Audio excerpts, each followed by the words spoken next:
Hey ballers, welcome to If These Balls Could Talk, where we talk about the latest in sports tech and pop culture. This is Mark along with John and Pete, and we would like to welcome back the Phasers, Doug and Tim. Boys. Good evening, gentlemen. Is this the first time we've had 5 windows at the same time? 5 heads. So many talking heads. Hydra. Phaser. Hail Hydra. Laser So as a phasers. Hail Hydra, no. As a kind reminder, if you like what you hear or see, please like us or hit that little subscribe button that we like to say. Tickle that little bell. Only you like to say that, Mark. Only you. I got it for Pete. I like Mark saying it. I got it for Pete. Do I get creepier and creepier every time I say it? Because that's the goal. No, I do this every time you say tickle the bell. I go, Tickle the bell.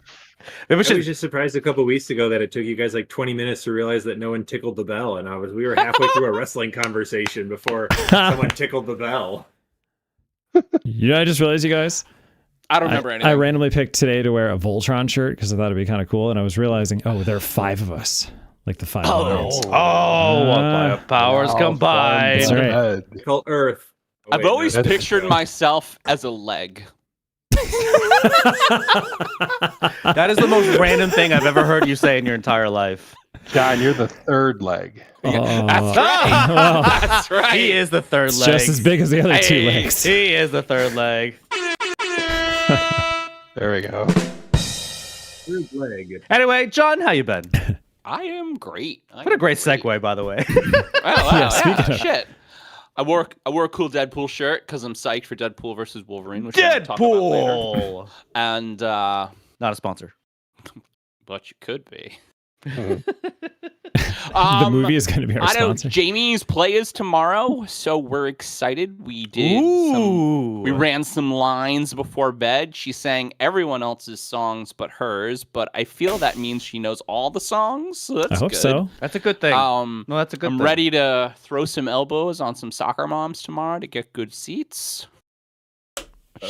That's always the most stressful part It should be about fun. these concerts, is getting a good seat. Oh, yeah. Well, Melanie, because Melanie's the best, she won us front row tickets, so we will not be sitting with our family. But our family is coming, so Jamie's got 9 people, but we're not sitting with the riffraff. So That's it'll funny. Be, yeah. Oh, the riffraff. The riffraff. I like that. yeah. Are you calling your mom riffraff? Melanie said today that she wants to feel the sweat and spit from the second graders singing on her. That's how close she wants to be. That's I intense. thought was very interesting. It's very I was like, intense.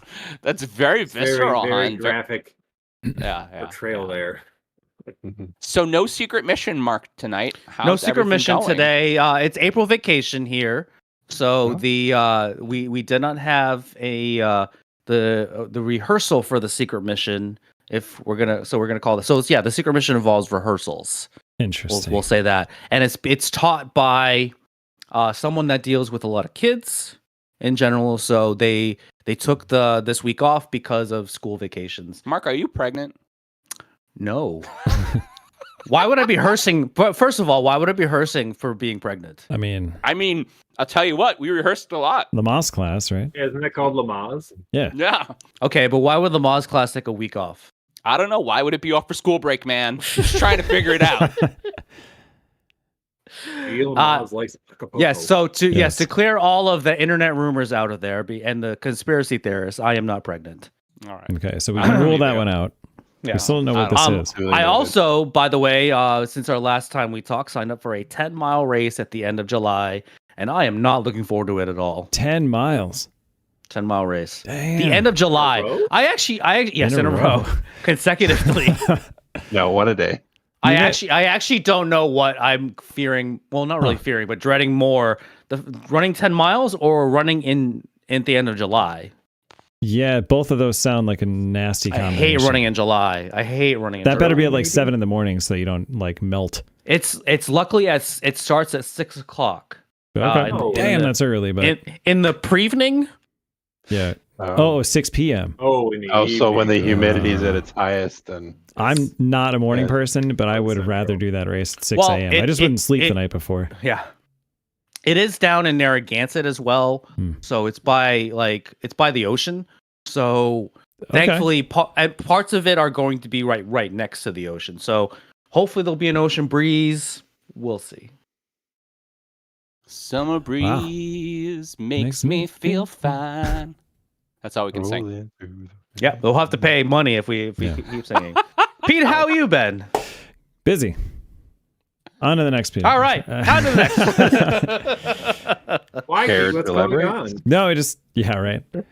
Pete, you're so interesting these What on days. earth is keeping you busy? I don't know. Maybe a kid and maybe a job that's has like 3 or 4 projects all coming to a head at the same time. And just usual stuff.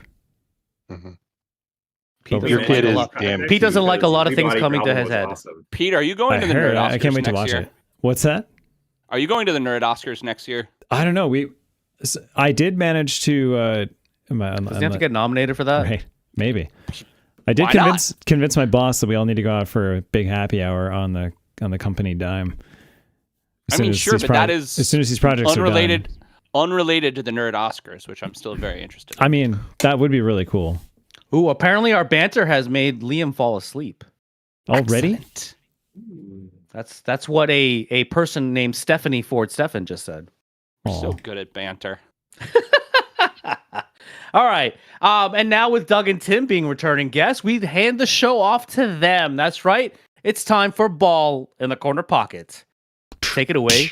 Take it away, Phasers. So I have the first topic. First topic. Yeah.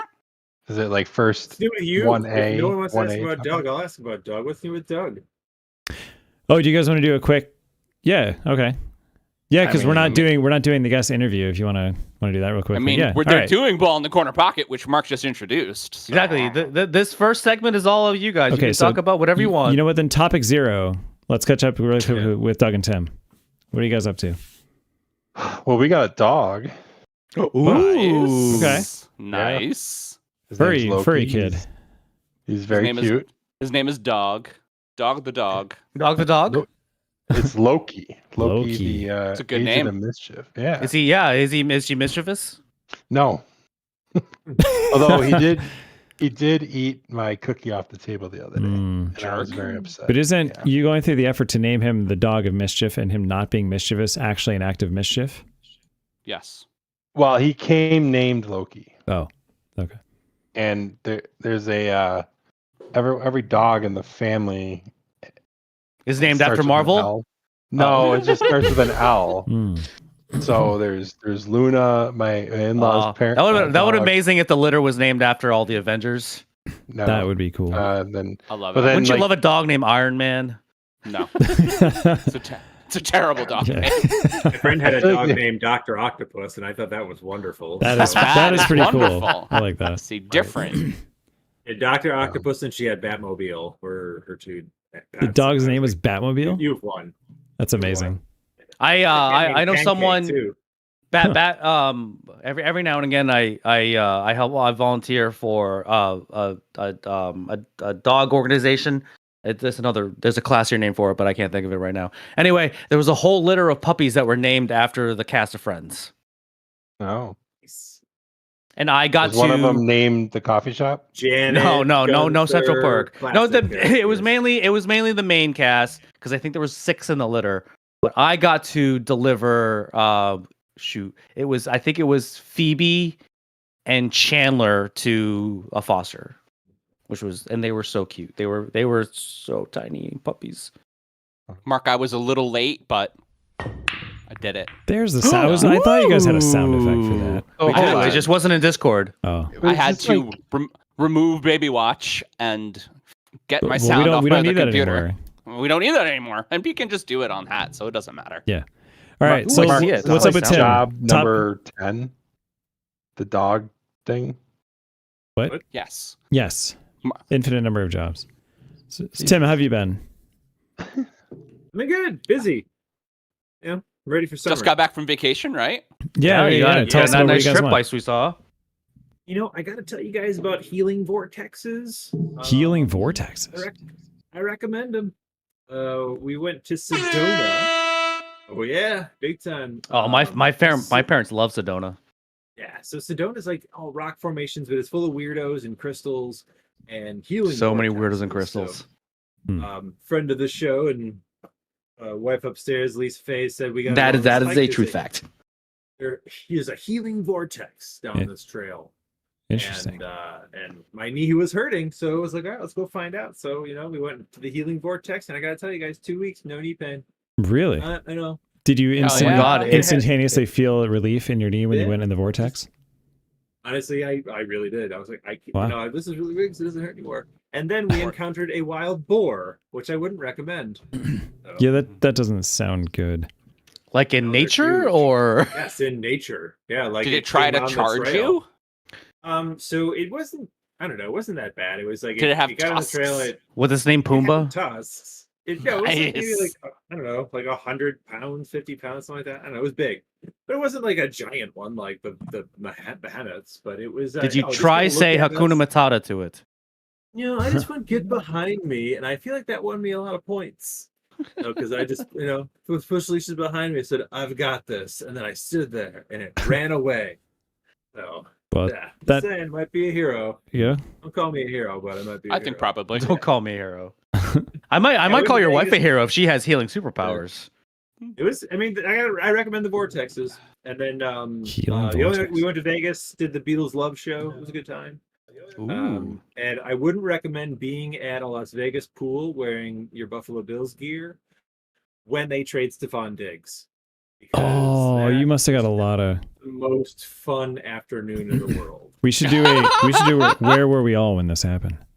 Wait, were you getting a bunch of flack from Raider fans? No, I was just getting people in general going, Diggs! And I'm like, I know! Thank you! I already heard it. I also have a phone. I already cried in my hotel room. It's fine. Oh, I'm man. still crying. Oh, All right, I guess I that was am. question 1. Let's get on with question 2. Well, I have topics. yeah, that was question let's 0 do it. technically. All right, question 1. Do it, Rockapella. Okay, so I got one. Spring season movies have been a huge hit leading into the summer movie lineup. Dune 2 Electric Boogaloo held strong, but not even the sex toy shaped, sandworm popcorn bucket could stop the gargantuan-sized movie that needed to be dimensioned by Godzilla and Kong. Followed up by the sequel Ghostbusters meets Stranger Things. What have been your favorite spring movies? Any Godzilla fans? I could go on for hours about my atomic breath friends. And has anyone seen Ghostbusters? Tim's asking for a friend who likes poo. Atomic Breath Friends. That's awesome. Like, So I have an interesting aside to this. Because of Godzilla and Kong, I have been working on getting Jamie caught up with the new Godzilla verse, which I just talked about maybe on the last show. oh, Yes. And so we have watched now Godzilla 2014, Kong 2017, which is the best one, Godzilla King of the Monsters, which I think is empirically the worst one, and then Godzilla versus Kong we just finished, and we're close to finishing because that movie just goes on and on and on and on and on and on and on. And we're gonna watch the show too. The show on Apple TV, by the way, excellent. Really, I love really, this really, show. really good. So it's a series. I didn't realize that. Yeah, and John John Candy. John Candy's been John dead for like Goodman, 30 John years. Goodman actually is in the beginning of the movie because remember from Kong 2017, he is the scientist on the boat that goes to Skull Island. I am not up to date on any of my Kong or Godzilla movies. So- I don't know. I gotta catch up too. The movies are confusing, but the monsters are incredible, and I love that Godzilla and Kong have like expressions on their face now, and they zoom in really seriously. Do they try to show emotion on these creatures now? Yeah. Oh yeah. Multi-dimensional monsters. What's I that, mean, Tim? the movies Godzilla themselves. runs, it's weird. Yeah. Huh. The movies Godzilla's themselves are able to bad. run. No, he just prods very. Well, he goes like So this. odd.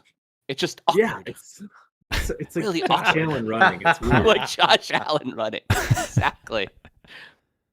And Godzilla, the Godzilla It's better than versus Danny Kong, Dimes running. Godzilla versus Kong. He's jumping off all the buildings in Japan while he's fighting. No, Godzilla. it was China. Shanghai.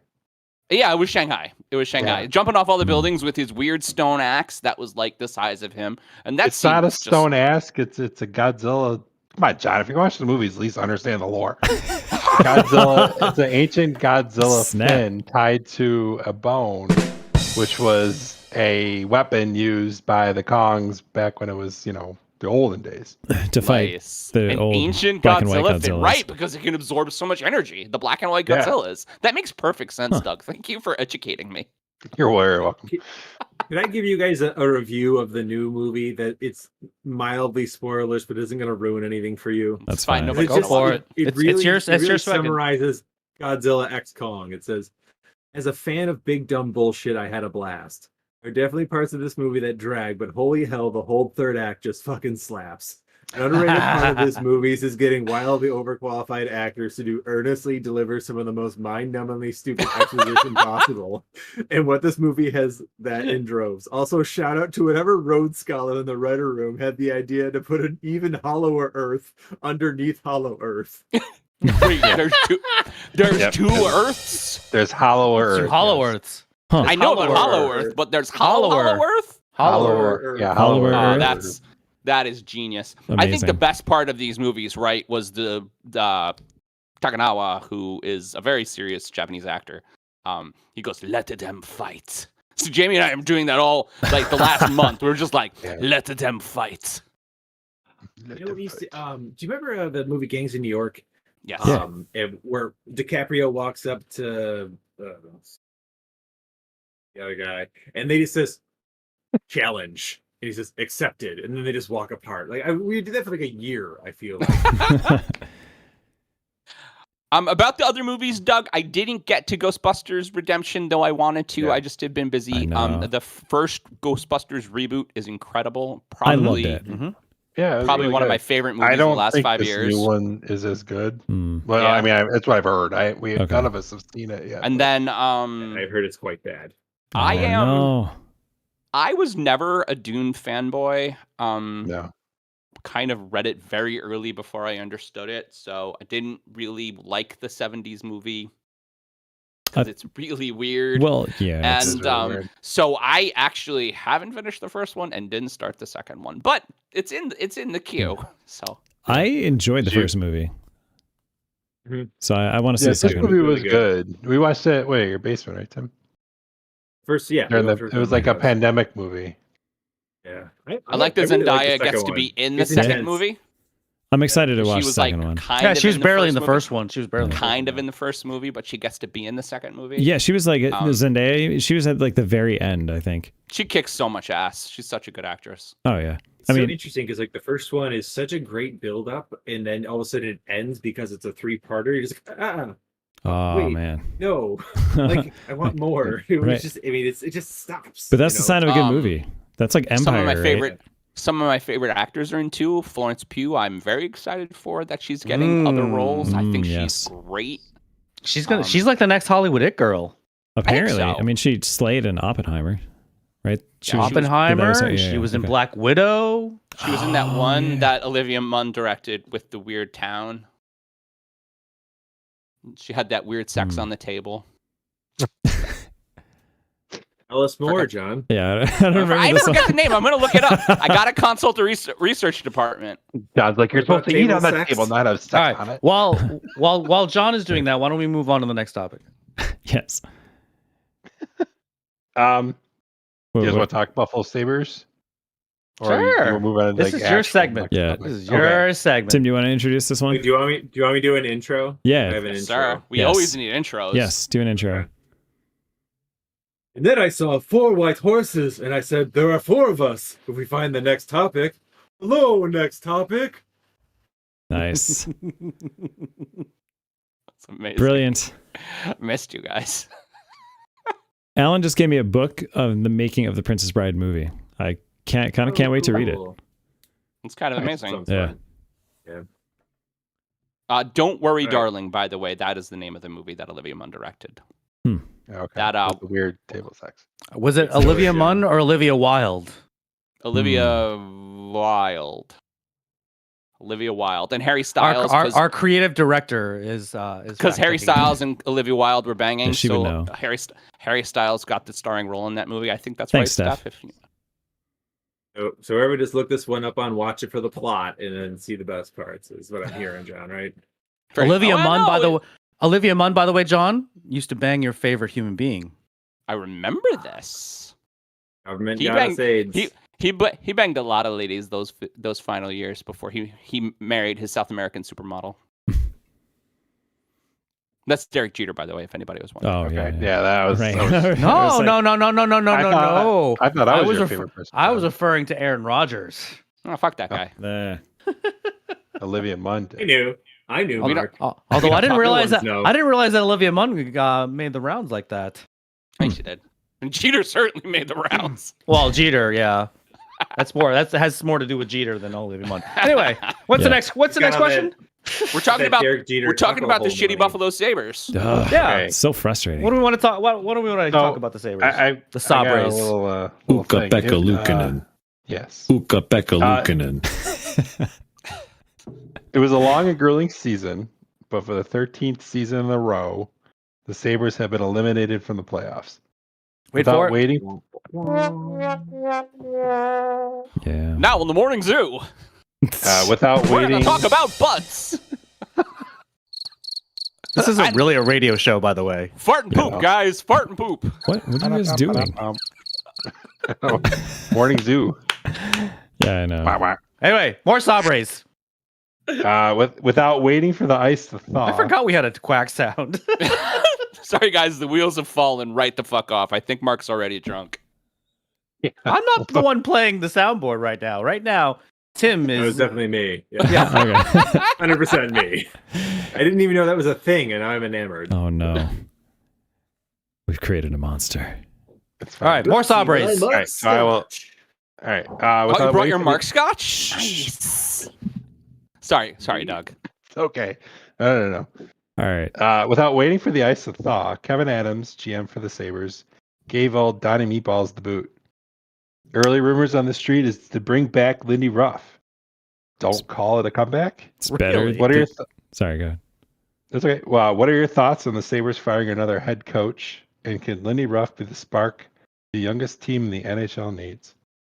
I mean, firing head coaches is really good for professional sports teams, That's right? what the NHL does, right? Is it sad that we haven't had a coach as good as Lindy Ruff since firing Lindy Ruff like 12 years ago because he wasn't good enough? Yeah, that's really sad. So interesting stat.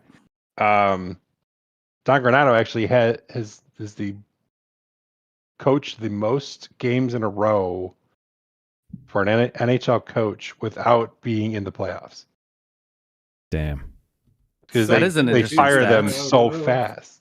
NHL coaches get fired so fast. So he actually lasted a lot longer than he should have, according to. I think Don Granato did a really good job of turning these, rookie misfits and kind of, call it cast-offs into like a functional team. But Oh, sure. he cannot get them to the next level. And, he's had 3 years in a row of not being able to get them over the hump. Is that his fault, though? I think so. They have not gotten farther than any point in the season is basically the same 3 years in a row, the same exact thing. Yeah. They're not like they get score a lot of goals. They can't play defense, and then they play defense. And But do they have the roster to make the playoffs though? They should have. So, you had they've James got Thompson almost had the 50 talent. goals last year. He had 49 goals. You had Dahlin, who I would call a top 5 defenseman in this league. Ukko-Pekka Luukkonen had Ukko-Pekka Luukkonen. 913 save percentage. Probably like 2.4 goals against that. Like he was great. Right. Yeah, we went over his stats last week. Yeah, he's phenomenal. And then, but we have 0-0 goal differential this year. Yeah. You were like Well, and comparatively to the top teams, I at think- least this past season, your points were just in the gutter. Yeah. Like, Yeah. Yeah. no 100-point guys, no loser 70, points. Yeah. no 70-point guys, right? Right. And Didn't then- they I lose feel like you like- have to score at least 5 goals in an NHL Yeah. game. They now lost to almost win. every overtime game they played. Or no, they didn't even get to overtime in most of those. They just straight up I lost them. think that the problem, and correct me if I'm wrong, but with Dahlin and all the other first top 5 picks you've had over the last 5 to 10 years, you should be much better than you are, and you're not. A lot of them got traded away just- for other stuff, or just But It's just why? frustrating So when you see like O'Reilly go win a cup, Yeah. Eichel go win a cup. Mhm. You got Reinhardt scored 50 goals this year. I mean, like yeah, all guys that you had. yeah, they Right? were right. They had all of them. Olmark in Boston, like Yep, phenomenal there. So whose fault? I mean, it's like you guys are the Giants. Whose fault is drafting and not keeping any draft capital? That's all front office and bad GMs, right? So fire your fucking GM. Yeah. I still want to give that Kevin. was the old You've done that three yeah. times too. I know. So Kevin Yeah. Adams, I still want to give a chance, right? He hasn't had too much Right. time yet at the helm, but I feel like the previous GM kind of screwed them over. Yes, I just think, 100%. he's built a good roster, but he has to pull that trigger like the next. He needs the Drury move. He needs Yeah. like a big, like someone to take this team to the next level. That really like Somebody to understands what it score takes to 100 win. points. Well, and they need Yeah, like, their you need top a guy. their top line needs to perform like they did last year. Again, this year, all their Page top is players had a great, but huge he's not. regression. You need like a top 10 guy. There's someone that's really gonna take this team like just shake it. Yeah, And they just their captain was a good dude and he's a great guy and everybody loves him, but like he's not a winner. yeah, It's just we got to do better. We got to do yeah. better. I agree. And We'll I mean, see. getting People's Tage to patience score. with the Sabres was thin. Didn't they have some pretty bad injuries to like key players to bad parts of the Finn got season? hurt. He Early in had the year, yeah. ACL or Achilles or something like that Yeah. early in the year. He missed the first 6 months, and he was never the same. And Tage was In and out of the lineup. and, Mhm. yeah, just everybody was hurt this year. Yeah. But that's no excuse. The goaltending was more than good enough to make the playoffs. Yeah. There's 16 in the playoffs with negative goal differentials. We definitely scored enough. Yeah. We didn't have any loser points. And what was it, Doug? 6 times they were within 4 points, and if they would have won, they were within 2. And every six times they lost. Ugh, So Yeah. here's It's like we're like that would have been put them in the just playoffs right there. Right. Yeah. Didn't they miss it just So- by a couple points? Oh no, we like missed it 4 or by a 5. bunch. 4 or 5. No, Okay. it's only 4 or Last 5. year was That 1 point. Last year was Yeah. 1 point. Damn. They Were either of you guys like at 2 or- games this year? Doug and I sat right behind Front row. right Wow. behind the glass, like right behind the goalie. was- How was the atmosphere? It was pretty It was a good. time. Yeah, we scored a lot Yeah, of it goals. was. It was busy. Last time we talked talked to Tim, he cool. said that Sabre games are fun and the food's awesome. So was the food awesome? We even We get actually didn't food. get food. No, we were actually had supposed to. we had a great meal beforehand Yeah. at a new bar we had never been to. So We were That's cool. supposed to get the Um, nacho boat, and yeah, I remember Oh. talking about the nacho boat. we were too full. Damn. Yeah, I know. We have a good friend at the arena, so we don't pay for drinks, and That's pretty so cool. It's more of a drinking event than anything. So That's pretty cool. Yeah, yeah, it's a nice little hookup. He's yeah. a good dude. Well, we did I'm get looking wings forward- afterwards. and I'm almost looking forward to the witnessed NHL bar fight. playoffs. I Ooh. want Matt Rempe to punch everybody in the face and Artemi Panarin to score 6 points a game. Mhm. So that's probably going to definitely happen. Sure, of course. Hell, he might get 6 penalty minutes a game. No, Panarin won't. Panarin will score. Oh, I thought you said about Rempe. Oh, no, Rempe's going to punch a bunch of people and barely play. Somebody turn their Somebody's beepings beeping. off. Who's beeping? Who's beeping? I think it's me. John, stop beeping. Guys, seriously, All who right. is it? Oh, wait, that's me. It's my timer. The timer went off, assholes. Oh. What were you timing? I was timing you. Topic. All right, Oh, let's move okay. on to So our let's time's move up. on to the next topic. Okay. Do you have a topic intro? Because I'll do the next one. I have one that goes with John's X-Men topic. Okay, so so we I'll do whenever that's another. happening. I'll do another And then- intro then. And then I have one that has nothing to do with anything, but it'll be fun. You So guys if don't you have to wanna next do one- guys don't have to next topic your own segment unless you really want to. Well, I think we're done with our segment, aren't we? I mean, No, the- I have mine still. The Tim has one. Oh, okay. yeah, Oh, guys okay. Do you are- want to Yeah, do yeah, your doesn't tie to anything next topic? No, I'm gonna save it. I talked All to right. All right, here we go. I'll do a next topic first. never enough. Wise men say forgiveness is divine, but never pay full price for next topic. Nice. Nice. Gotcha. You guys need to be every season. I forget how good at this you are. I agree.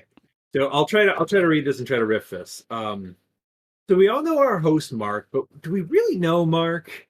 I mean, as many as you know, Mark has 42 jobs and spends the other 23 hours he has free a week kicking balls, doing karaoke, hanging out with dogs. He's a Scotch drinking machine. He roots for some Boston Delivering sport puppies. teams, which will not be named. He goes on secret missions, and he might even be pregnant. Much like an NPC or a guide character in a movie, are we in a simulation? Is Mark really an NPC? Or better yet, like the movie Bruce Almighty, is Mark the homeless guy with the ironic signs that turns out to be God? That I could. That is a true fact. Amazing. Am I supposed to respond to this, or is everyone else supposed to respond? I am almost I think certain everyone's that supposed Mark. to respond around you. I think Right, I that think- Mark is almost certainly God. I mean, now that we learned that Mark delivers puppies, I mean, that's just a And whole is nother pregnant. level.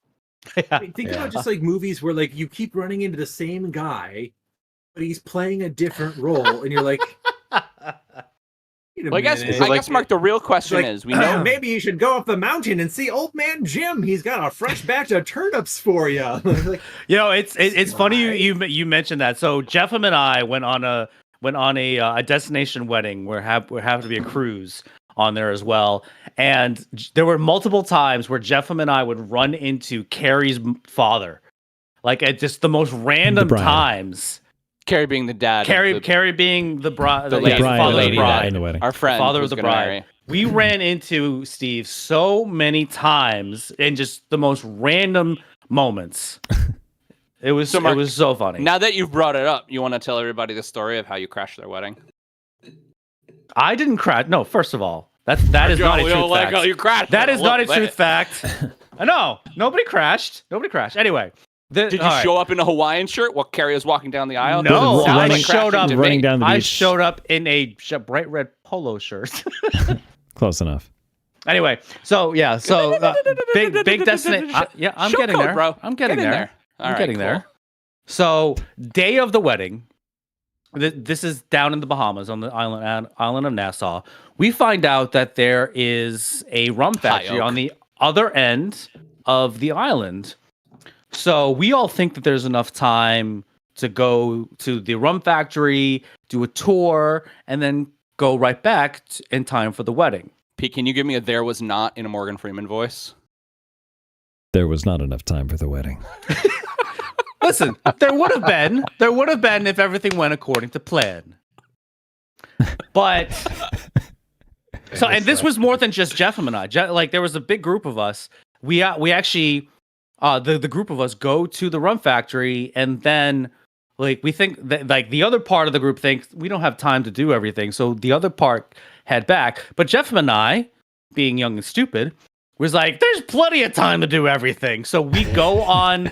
We go on this rum factory tour. We try rum fresh out of the barrel. It was like 156 proof. It's That like sounds liquid amazing. fire. But it was good. And then we have a few cocktails afterwards too. Still plenty of time. Then we find a taxi. Funny enough, there are a bunch of other Asians in this taxi. And we all the Asians bond together, like, because we were talking about Asian stuff, and secret Asian stuff. Wait, what the fuck? What the fuck was that even about? This is a new wrinkle to this all right, story. this is what we actually talked about. So Asian stuff. There's actually a thing. There's that some Asians are allergic to alcohol, so they get really flush and red. Oh, I knew after one. they drink. They call Asian blush. Yep. And so I we knew were a all guy- kind of talk. Hey, We were all Steph. kind of Love talking about that. vintage. We're all kind of talking about it. Anyway, so we're waiting in this in the cab, which is really just a giant ass van. And all of a sudden the driver gets out and he's like, "We don't know what's going on." And then he comes back and says, "I have a flat tire." So now Jeffem and I were a little tipsy at this point. And I looked at Jeffem. It's like, dude, we can Fred Flintstone this van right back to the other end of the island right now. Meaning that we could just like pedal like with our own feet, because I felt superhuman strong at that point too. I could Well, I like mean, lift up that van. 156 proof. You know, it's pretty much have gasoline Seriously. in you. Unfortunately, here's the thing: the taxi cab driver didn't have a spare tire. Unfortunately, so we had to find alternative means of transportation. Somehow Jeffem finds this bus full of frat guys. I have no idea actually how we found this, but we end up getting on this bus. I actually don't even have a seat on this bus. I have to like crouch in like the middle of the aisle while the bus is moving, and then we find out that the bus doesn't go to where we're supposed to. Excuse me. Such a good story. We get out at the stop, and Jeff and I's like, we have to bolt it to the cruise ship. Right? Yeah. So we start running, and Jeffem is off, and then all of a sudden I feel a little warmth coming up my my chest here. Something's bad about to happen. I didn't boot, but I felt like I was really about to. One of the locals end up like stopping me. It's like, you dropped something. While we were at the rum factory, I bought this bright red Bacardi. It was a Bacardi rum factory, not a sponsor. Polo shirt. So I go back, I get the shirt, and then I look for Jeffem. Jeffem is nowhere to be found. So this entire time I think I missed this wedding. So I just start walking back. I end up getting back to the ship, and I ended up seeing everyone at the wedding party.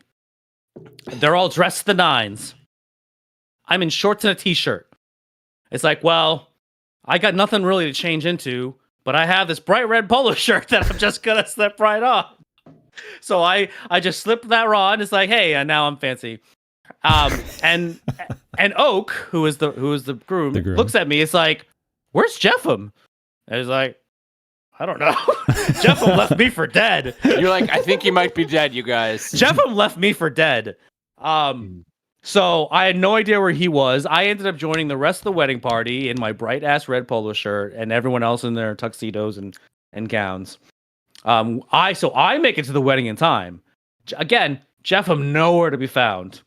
This is what we think happens. Jeffem happened to be going back on the cruise ship when everyone was exiting off. And so we think that's how he missed it, but he got changed.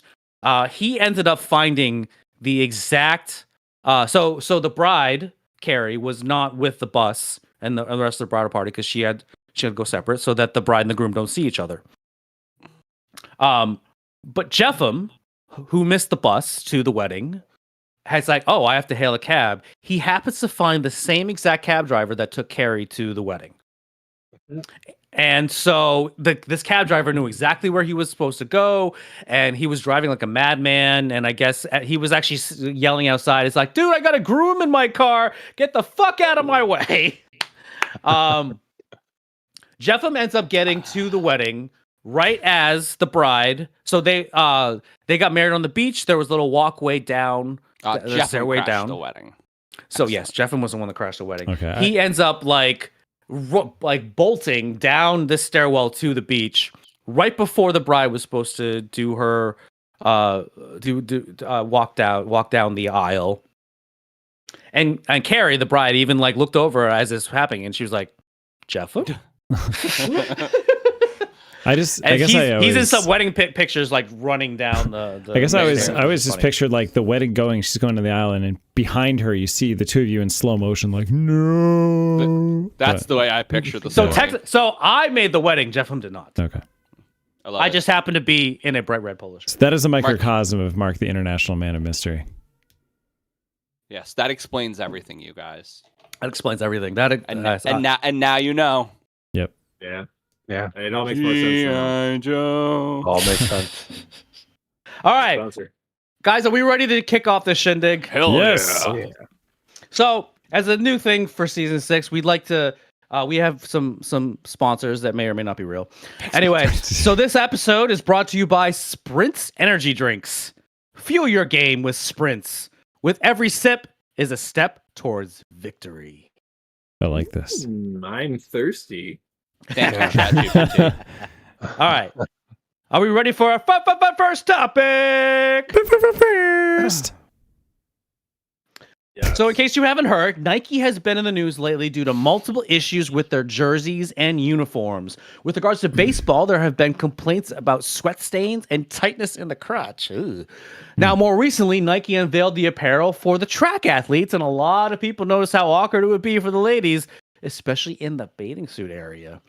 Now, Nike certainly paid the big bucks for the rights to these uniforms that include a decade-long deal with MLB for $1 billion. $1 billion for uniforms? So, everyone, have we heard about all of these controversies? And if so, why do we think the recent uniforms from Nike for MLB and the Olympics have so many issues? Because Chinese children make them? Oh. Wow. First of all, it's Japanese. No, I mean, rudeness aside, right? I haven't heard about this, but Nike makes cheap shit. And the fact that they threw a ton of money at a sponsorship deal, which of course they did, doesn't make the shit better. Next topic. I'm not surprised. But they used wait. Nike used to do pretty good with uniforms. Yeah, but there seems to be a recent change, though. Go ahead, Tim. Go ahead. Have you seen the mannequin? Oh yeah, the mannequins are getting better. But so Lisa Feyes, friend of the show. Yes. Hey, Lisa. Talented and beautiful Lisa Feyes is tennis coach for her high school, and this is a fun thing about Nike uniforms. My wife tends to buy the same size in everything she owns, except for tennis uniforms from Nike. It's 2 sizes bigger. Like they run bigger, or they run 2 sizes smaller. No, she has to. She has to order bigger. She has to order bigger. Smaller. Okay. The same exact size in every other brand is 2 sizes bigger for Nike. And what does that tell every woman on the planet? Like, you're gigantic. Like, how is this the message they want to send? It's ridiculous. They literally switched brands to Under Armour because, like this is like. Lisa teaches at a school where it is a very diverse population, and people come in all shapes and sizes, right? And it's not just like, I don't know, it's Tommy who plays tennis. So it's just kind of like, Nike seems to have a history of not really paying attention to the people that buy their brands and the actual sizes that people are. I think this is more recent, though. Like, I mean, Nike stuff used to be pretty good. And there must have been some kind of change. Unfortunately, I didn't have enough time to actually research like potentially why this change was made. But someone is making a decision to, we're definitely trying to get the most profits. And like John said, we're going to make cheap shit. I mean, with regards to the major league uniforms, I mean, again, you can see a lot on these major league players. I mean, like maybe there's that no was imagination anymore. I almost pivoted this question to do we think that this was intentional and that this is a marketing ploy for Major League Baseball? I'll go a little bit farther, Mark, into and say, is this intentional so you can see what you're talking about another time? It's like about trans athletes in sports, like not a lot left of imagination. Then your bigots can point out like, man.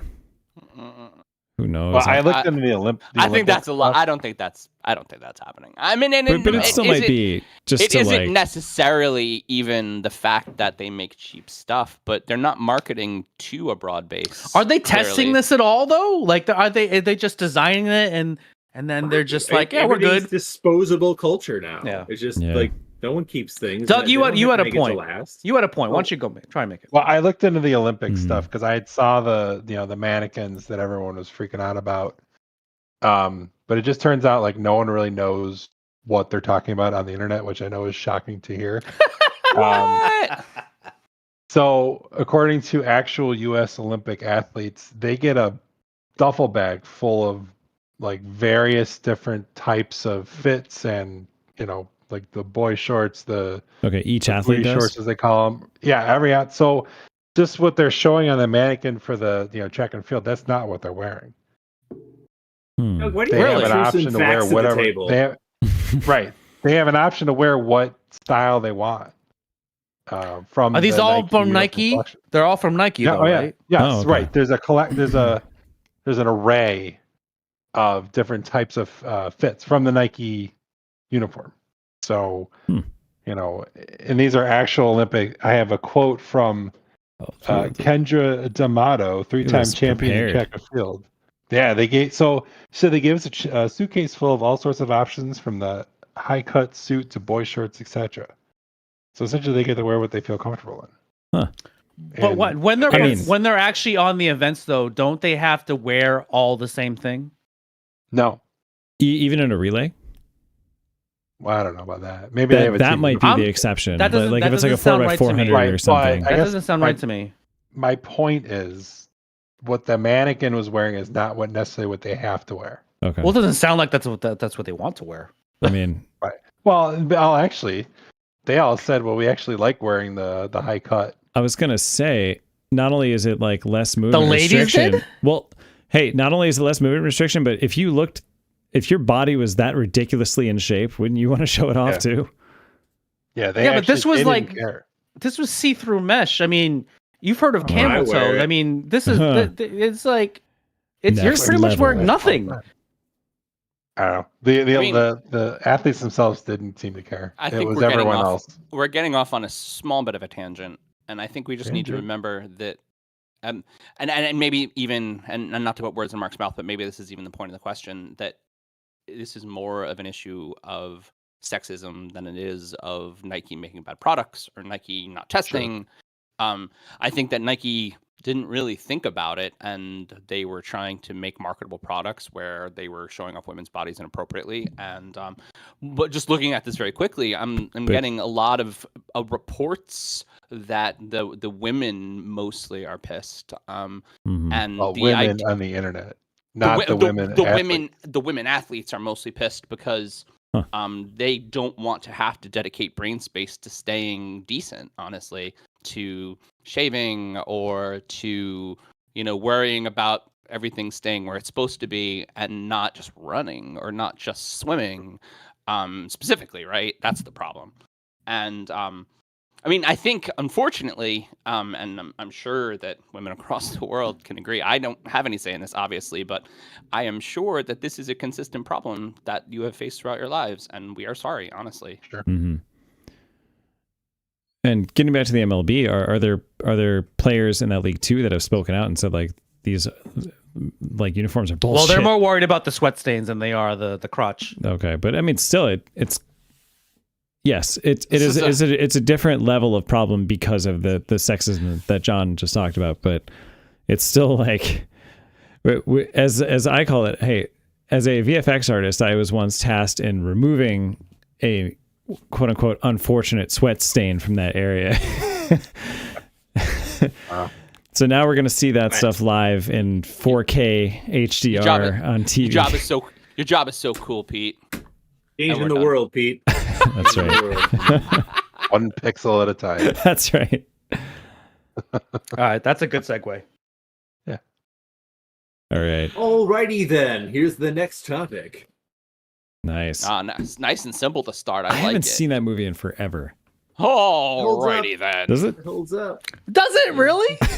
We just watched it not too long ago. I'm impressed. It was Lisa's idea. It was funny. So we're gonna get right into it, you guys. The $1.7 billion pet project continues in Orchard Park as the steel structure of the new Highmark Stadium begins to take shape in Buffalo. And while not public information, fans are reporting their shock of the PSL costs that are reportedly going to be anywhere from $15,000 to $50,000 per seat. This took so much shape that Erie County Executive Mark Poloncarz has harshly criticized the Bills and their partners, stating that they have every right to sell the license, but high prices and not publicizing the fans put them at a great disservice. So what do you think about the possibility of astronomically high PSLs in the new stadium? And do you think it hurts team public opinion and the surrounding community fan base? So the prices that they've listed so far are only for the box suites. Those are not the general public seats. For season ticket? Yeah. And that sounds about on par to like every other NFL team. Yeah. They're estimating that the average PSL for those for the other seats that the blue collar Buffalonians could potentially afford could be, between $3,000 to $5,000 a seat, which is still really a high. lot. Yeah. Well, that's less than others. Right. Here's a fun fact. So if you want in the box seats, or in the suites, if you wanted to get an end seat, you would have to buy the entire row. What? Really? That's Yes. crazy. Right. So I mean, these are the the few millionaires that we actually have here in Buffalo. That's who's buying those, but it's almost like they're just pricing themselves out of this area.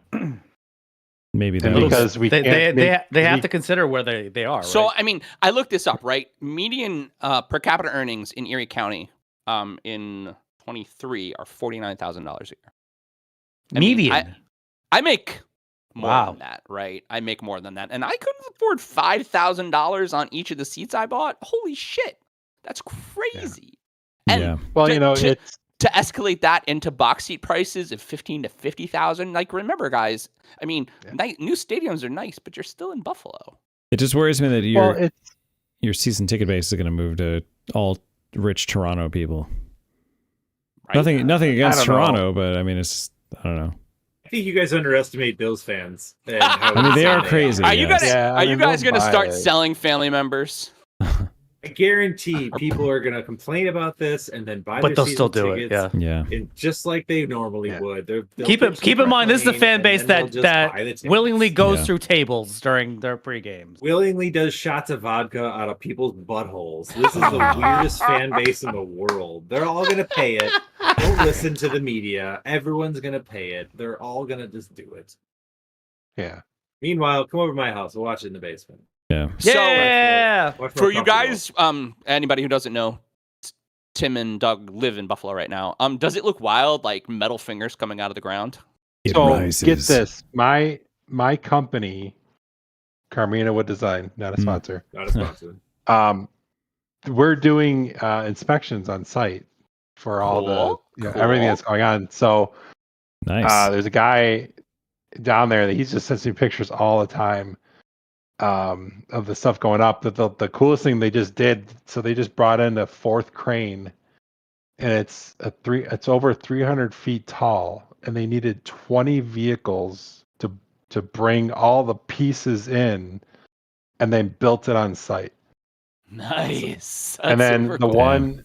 one he sent me had a ballast of 20,000 tons, just to make sure it didn't fall over. Holy shit. So what do you use You Canadians. That's what do you 80,000 use to hockey pucks. raise Yeah. 20,000 tons?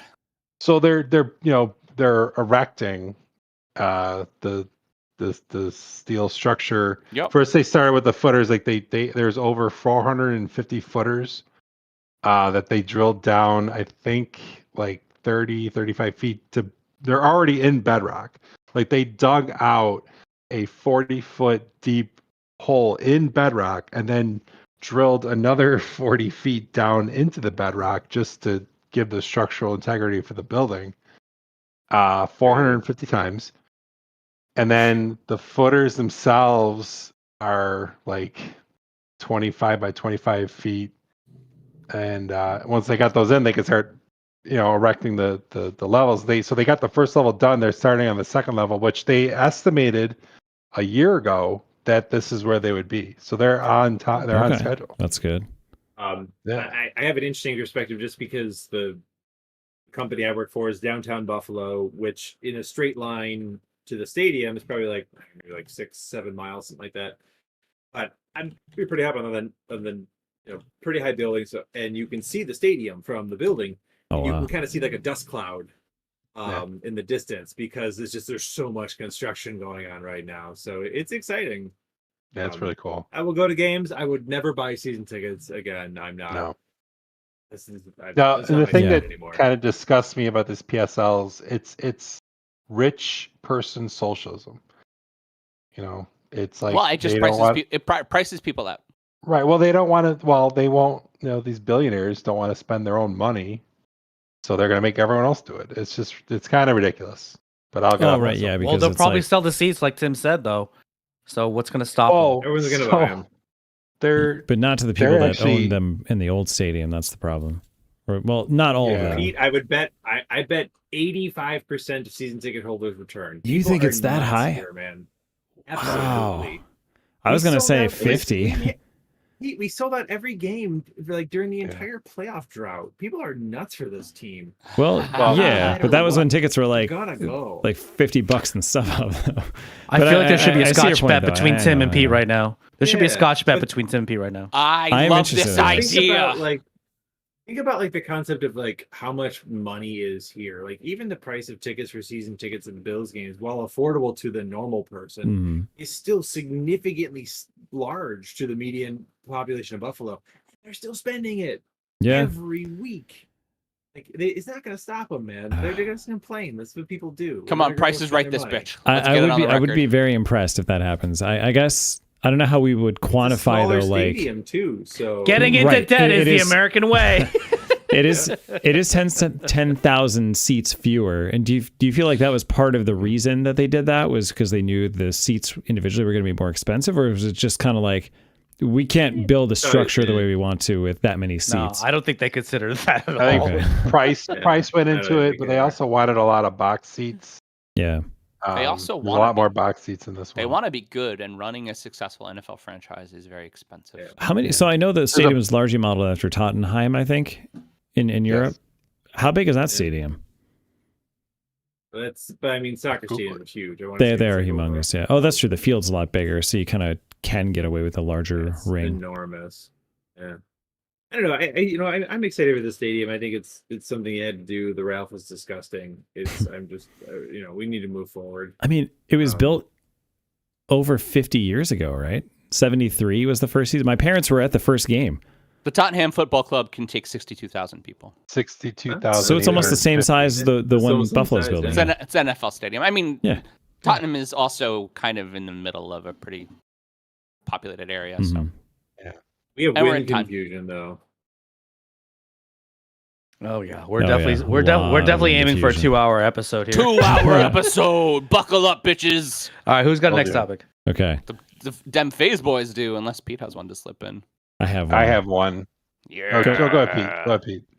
I'll say mine. If you guys remember this reference, I'll be impressed. No, not that one. Next topic. Reach for the sky. Oh, ring. Yes. Raiders. Yes. We're gonna fly, ring. Oh my god. Faster than heroes. But you remember way more of that than I do. We're so good Wow. at we're such good radio personalities. I fucking love it. All right, we're going to talk a Nice. little bit more hockey. So the Stanley Cup playoffs start next weekend, and while John's Rangers have clinched the top seed in the East and the Dallas Stars yeah, with the top bitches. seed in the West, I actually want to talk about a team that didn't make the playoffs. So in late breaking news, breaking news, Pete, do the thing. What? Ding, ding, ding, ding, ding, ding. That? Yes. the Arizona Coyotes have been formally sold to the owners of the Utah Jazz for $1.2 billion. And they will play at the Delta Center in Salt Lake City starting next year. Now, this isn't the first time this has happened with the franchise as they moved from Winnipeg to Phoenix about almost 30 years ago. So, everyone, how do we feel about the Arizona Coyotes moving to Salt Lake City? I literally couldn't care less. I mean, I feel like Utah immediately is a better hockey town than Phoenix, where it's 110 degrees. It probably costs them like a ridiculous amount of money just to keep the ice. So from I didn't melting. realize this. They were playing, I think, at Arizona State. I think it was Arizona State. Okay. And it was like a 5,000 seat arena. That's it. Because they were, Because nobody likes hockey, Well, Pete. that team was designed literally to acquire top draft picks and then trade them away once they were like in the league for other things and for eating people's contracts so that they could do tax write-offs or something. I don't know. It just seemed like it wasn't a real team. They had Shane Doan. Come on. Okay, yes. And fun fact I don't know. about I don't know who that is. They were critical in playing just well enough for the Sabres to be worse to get the Eichel, the tank for Eichel. there you So go. there's that. We were hardcore Coyotes fans for like 6 months here in Buffalo. Like Oh. Group Hollow was Oh, yeah, all yeah. here. The local radio, So didn't they fun have Raising fact- Arizona where they tried to inspire the Coyotes? I mean, honestly, Mark, this fucking question, the Arizona Coyotes mascot is so shitty. Like, it's such a shitty sports team. I don't understand why we even care at all. Well, first of all, could you actually believe that an NHL franchise as shitty as the Coyotes is worth over $1 billion? Yeah, because it's something else is happening. Something else is happening. It is a tax write-off or there's uranium under the stadium. Like, I don't fucking know. A nuclear missile silo, maybe like a CIA base. Like, there's something going on.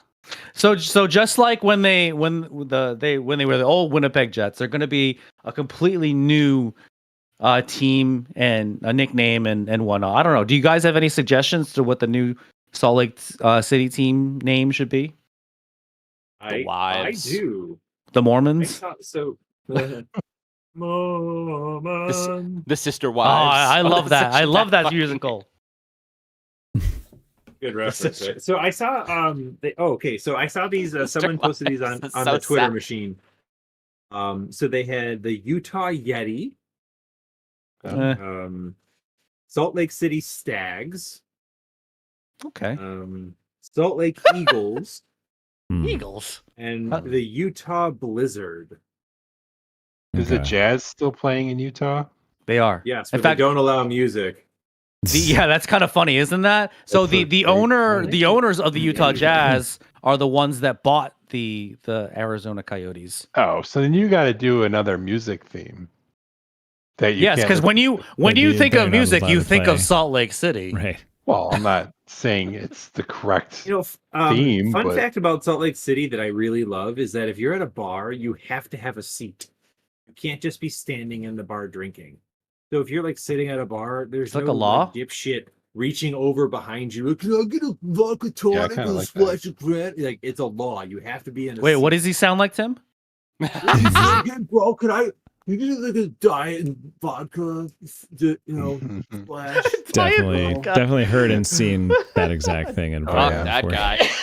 All right, so you don't know I got elbowed a lot of the bar this evening. So this 10 names for the new team according to ChatGPT: the Salt Lake Summiters, the Wasatch Warriors, the Rocky Mountain Rampage, very good. Love the use of ours. I like that Desert too. Ice Devils, which is okay. Desert, whatever. The Utah Blizzard Brigade, which is a little too wordy. No. The Salt Flats Salt Flats Frostbite, which also sucks. Yeah. Can't say it. Too sounds like an MLS team. The Great Salt Lakers. Hey, play on words. Okay. The Zion Ice Guardians. I don't know what that sounds like a Marvel movie of something. Just a little bit. The Beehive State Blizzards and the Utah Avalanche. There's already an Avalanche ChatGPT. Yeah, you can't do that, Chat. Bad Chat. I am, and Utah I think Sister Wives. Yes. Utah Sister Wives. I'm voting for the Utah Sister Wives. I think that's What? good. Yeah. I don't know. Gary Bettman, if you're listening, that's what we want the team. Steph has influenced me Another shitty mascot. to go for alliteration. So what was the one that was with all the R's?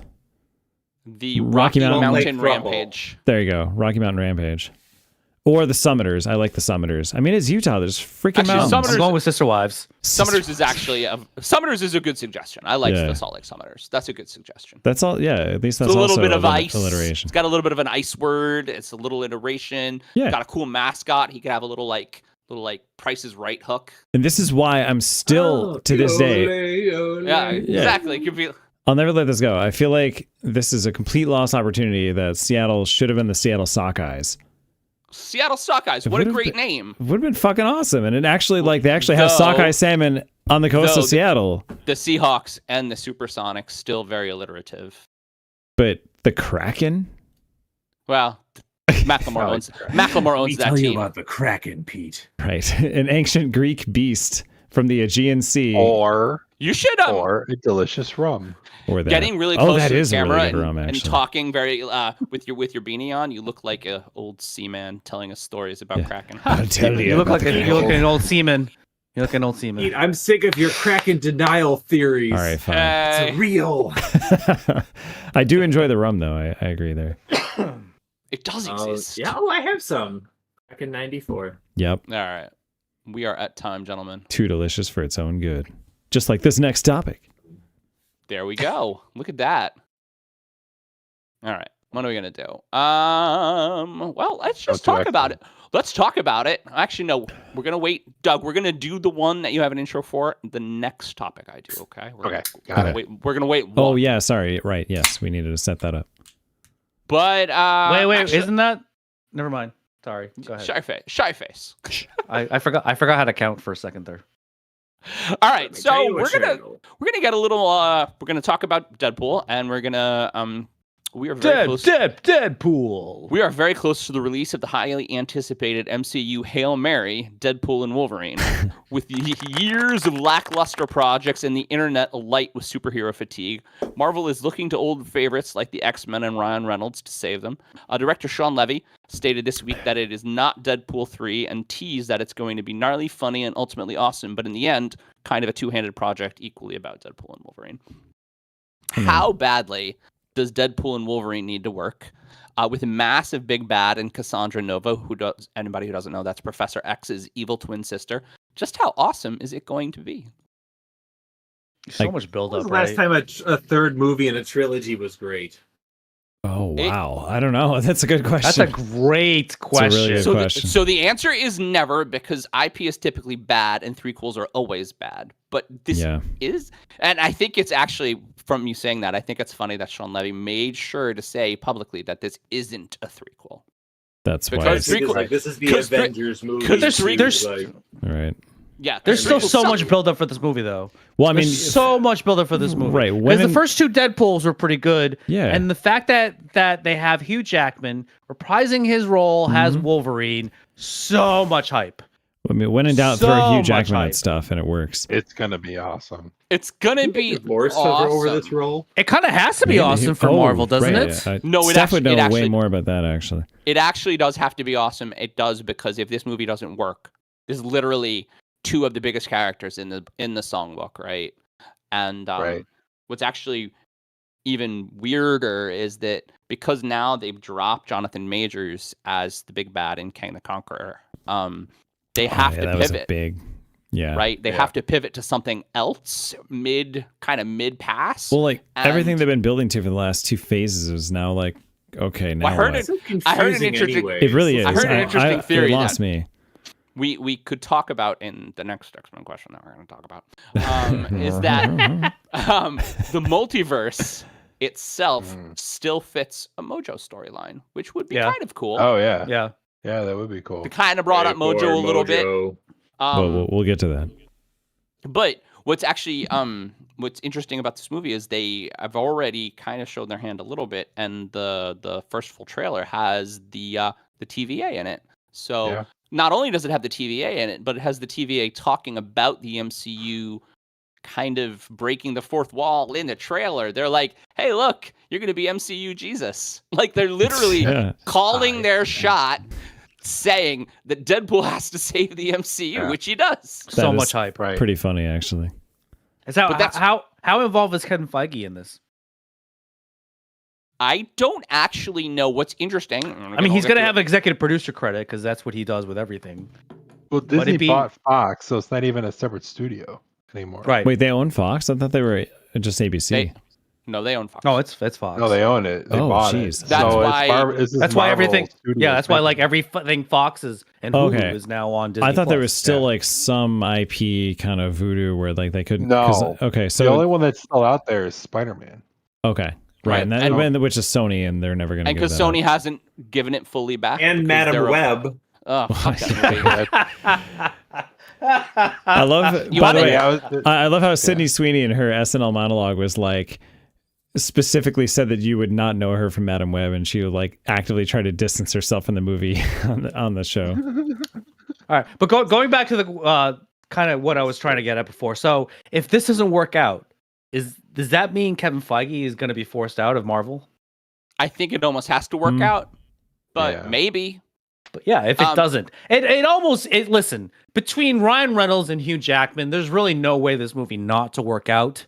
Yeah, and this- a lot this of people are can't going be to see it in bad. theaters. A lot of Yeah. people. It's going to make $100 million at the very least at the opening weekend, just because of Ryan Reynolds and Hugh Jackman. Yeah, I mean, he could sell Right. anything. And I think it's Both. going to work just because it doesn't have to be serious. It's going to be goofy. of course.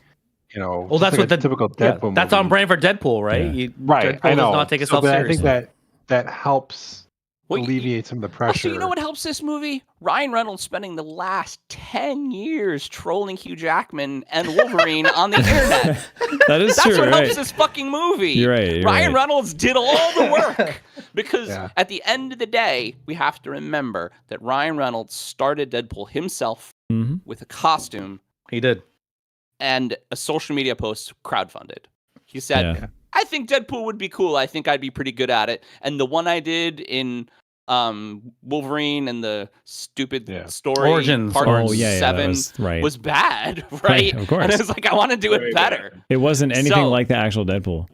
Right, it wasn't anything like the actual Deadpool. To switch it now Right. to Hugh Jackman, this isn't the first time he's done like a maybe not fourth wall breaking, but like not taking himself too seriously movie either. I kind of thought the reason Logan worked was because it was like 90 minutes of an old Patrick Stewart and Hugh Jackman just swearing at each other the entire time. That was pretty funny. I thought that was kind of amazing.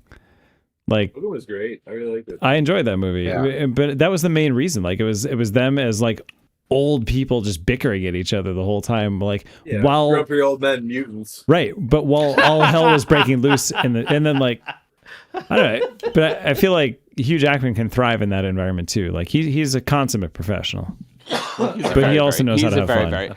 He's a very, very good actor. Yeah. And that was also good because it was kind of a one-off. Like, I mean, Right. it was kind of tied to the original stories with Patrick Stewart, but It was so far It removed, had- though. You're right. right, yeah. There's so many rumors around this movie. I heard that Henry Cavill is Taylor going to Swift. be a different multiverse Wolverine. I heard that X-23 is going to be in it. Interesting. Swift OG is- Sabretooth be in it because that was the OG way better. Sabretooth? Oh yeah. We might get that'd be weird.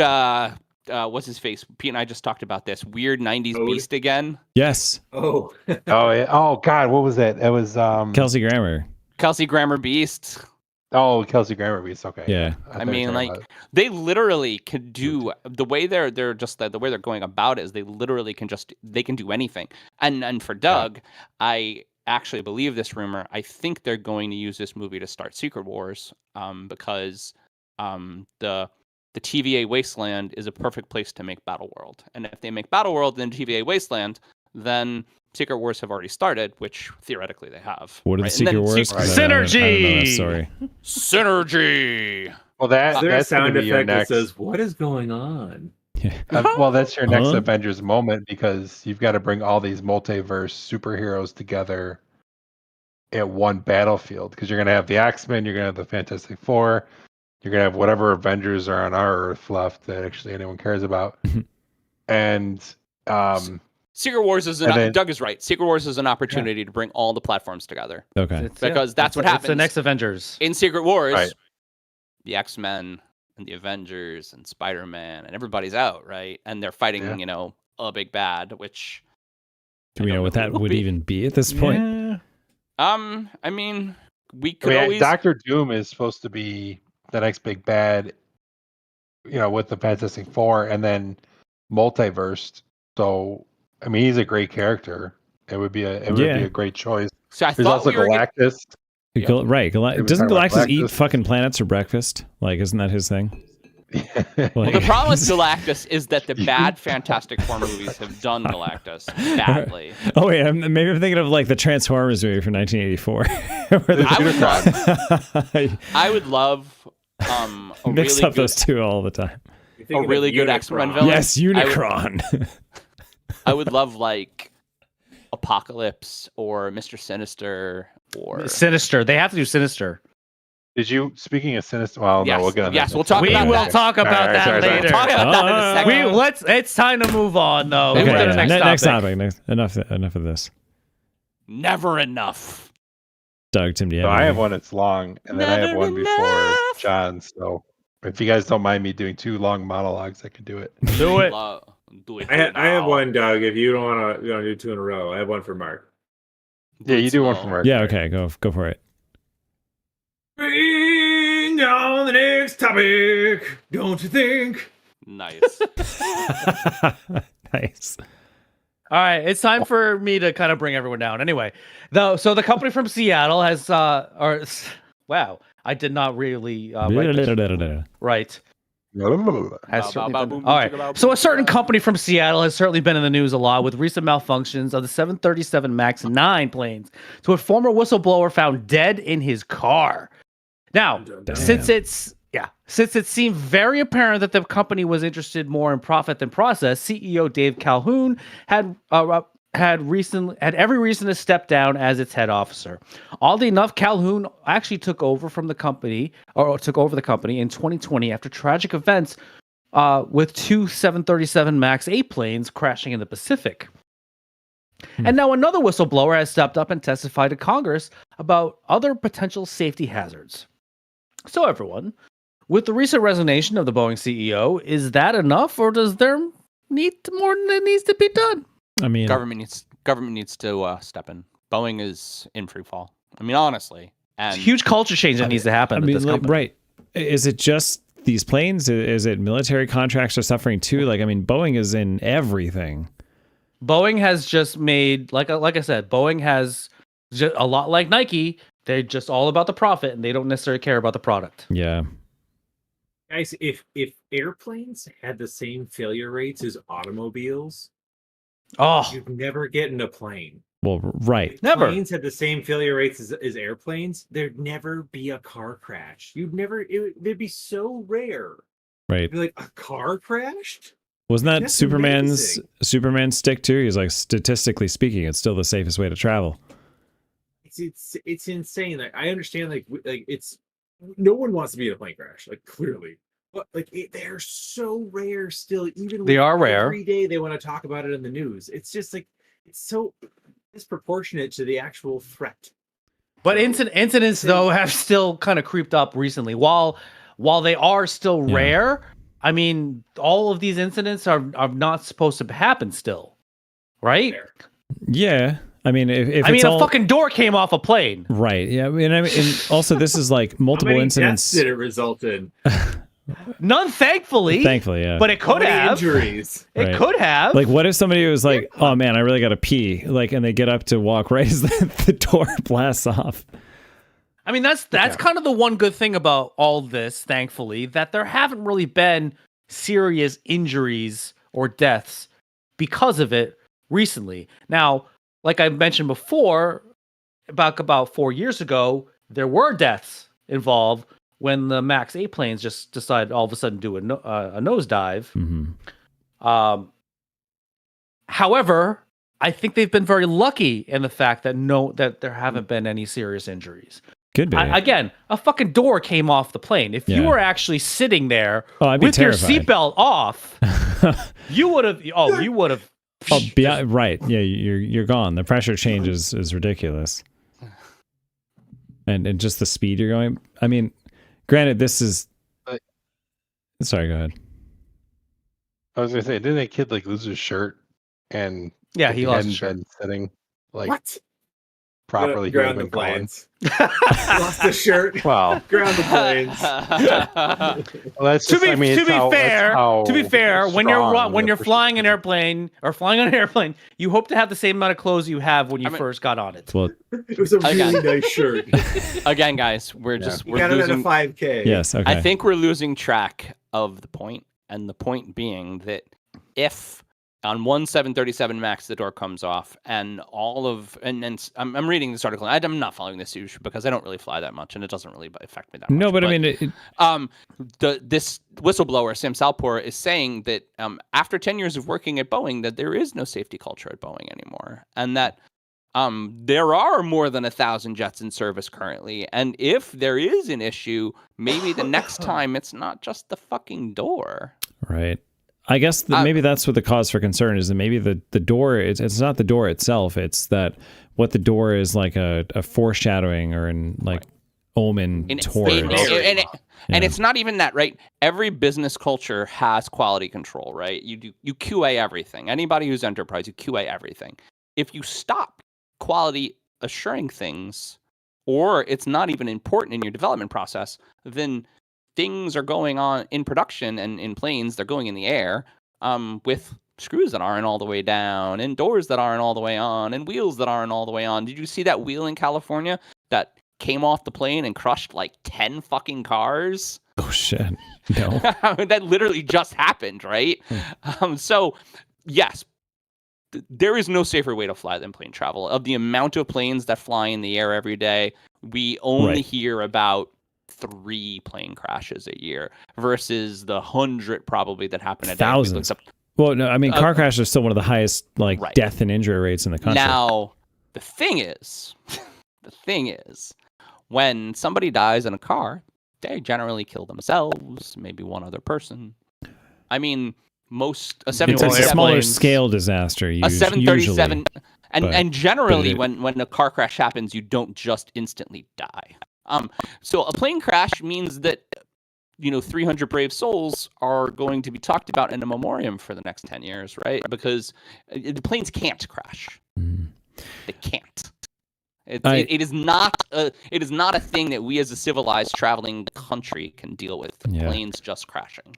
I do see Tim's point though, and the fact that it kind of reminds me a lot of like why nuclear power is so shunned in this country, because they're like, well, what if there's a meltdown? I'm like, do you know what the odds of that actually happening are and how rare that's been? Yes, one or two times it's happened and it's been awful. But think about this. Think about one or two times out of like thousands of you had, let's say there's a 1 in 10,000 chance that plane would malfunction for whatever reason. Now, let's just say it seems to be now 1 out of 100.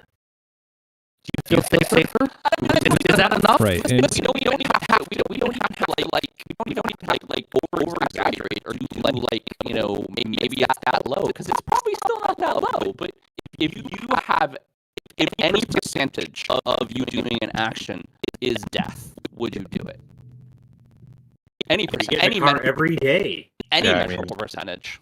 Yeah, we get in a car every day. We don't think about it. How many times you get to work? You're like, I think about it. I gotta tell you though. Yeah. I think everyone's gonna run into me. Y'all know how bad of a driver I used to be. I've been in so many car crashes, you guys, and I'm still here. Right? Yeah, somehow. You're a miracle. Maybe John's the god. I've been upside down in 2 cars now. I mean, fuck. I went off the side of a hill. Only one was on purpose. I mean, Jesus Christ. You don't generally necessarily die in a car crash, and you do in a plane crash. And the same, honestly, Pete, and I hate to say this, the same with nuclear meltdowns. 1 nuclear meltdown is too many, and we've had more than 5. It's too many. Yeah, I mean, too many meltdowns. We still can't go back to certain parts of Russia. We can't go back. Uninhabitable. It's okay. I mean, it's fine. Okay. Just the dogs there only have like 5 eyeballs and 4 and 6 legs at this point, but it's Pete, fine. It's not fine though. That's the problem. It's not fine. I know. Hundreds of thousands of people are affected by those things. Of course. And that's like too far on that side, and cars are too far on this side. But like planes they can't be dangerous. They just can't. Yeah. I mean, maybe even if it's like a double standard, right? Like they're held to a much higher standard, and it sounds as if right now, at the very least, with the CEO change, maybe it is time for some kind of independent person to just go in there and just take a look at what's going on, or I don't know. It's hard to say because government can so easily be an overreach when you're involving in private companies, and I mean, it's. Right, this whole country is as much as I am like anti-big business and things like that, there's still kind of a line that we kind of have to respect in regards to this. So I don't know what's too much and what isn't enough. I'm okay with a lot of government oversight in airplanes. Yes. Yeah, I guess when it involves the safety of a lot of people that Boeing is in free fall. There's something going on, and the federal government needs to step in. They need to. There is no. I guess at the very least for like a third party investigation that it's impartial. They need to hold their feet to the fire. They gave them a shitload of money 4 years ago, and they need to fucking get their value. Honestly, isn't there a congressional hearing? There is coming up. Mm-hmm. There is. It's happening. Okay. And this is the reason. You know what you hear about Congress it happened how like yesterday. They are. Yeah. Right. Never mind that. That's a whole other topic. But real quick, who actually feels safe being on a Boeing airplane right now? I fly all the time, and I never think about it. I don't care. Yeah, I don't fly. I don't fly, but not because I'm scared of it. I would probably get on a plane tomorrow. I've never cared about what type of plane I'm on. I've never looked. I don't care. I don't know. I do not feel comfortable flying on a Boeing 737 MAX plane. I mean, I'm not going to have a chance for any generation. But I don't think I'm going to worry about it the next time we're on. And I would hope by that point it'd be resolved. But I'm gonna have a cocktail. I'm gonna watch the first 38 minutes of Forgetting Sarah Marshall, and then I'm gonna fall asleep and then wake up wherever. That's very specific. Movie. 38 minutes. It gets really really how I fly every time, guys. Is that just the average? That's long enough. That's long enough to see Jason Segel's penis. Well, that's in the first minute of the movie. Come on. I mean, that is why he times it that way. Yeah. That's why you know, Pete. Thanks. And time. I love how we're ending it on Jason Segel's penis. Yes.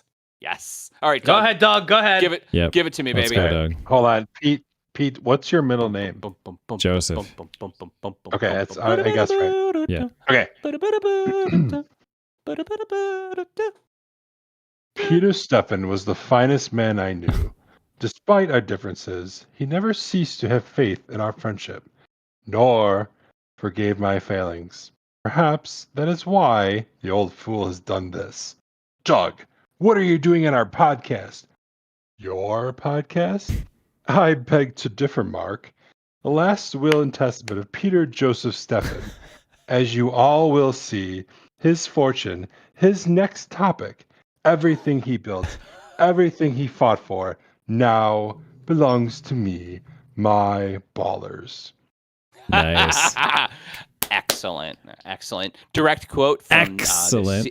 This season Yes. of X-Men 97. And so, guys, we are now 6 episodes into X-Men 97, and I dare say it's the best project Marvel has put out since Infinity War and Endgame. Probably, honestly, better.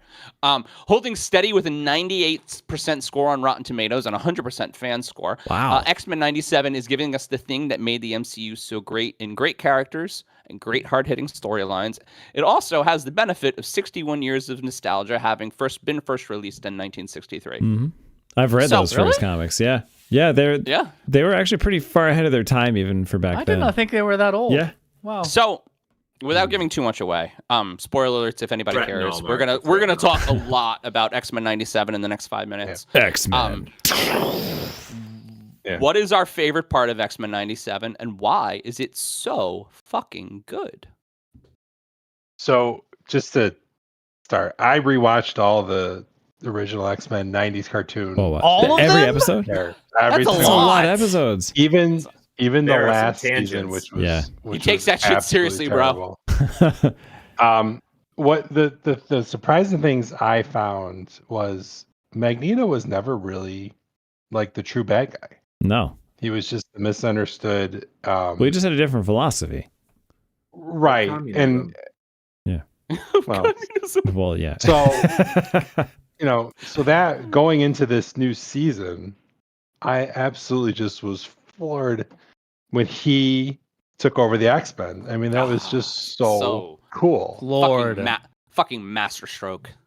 And then he just and then his whole demeanor, his whole character just changed. I mean, he always kind of wanted to root for Magneto because who else doesn't hate every fucking person on this planet? But right. it was so cool that he actually was able to, kind of come to Earth and it's like, listen, now I have this role that I need to play. Mhm. Charles is my best friend.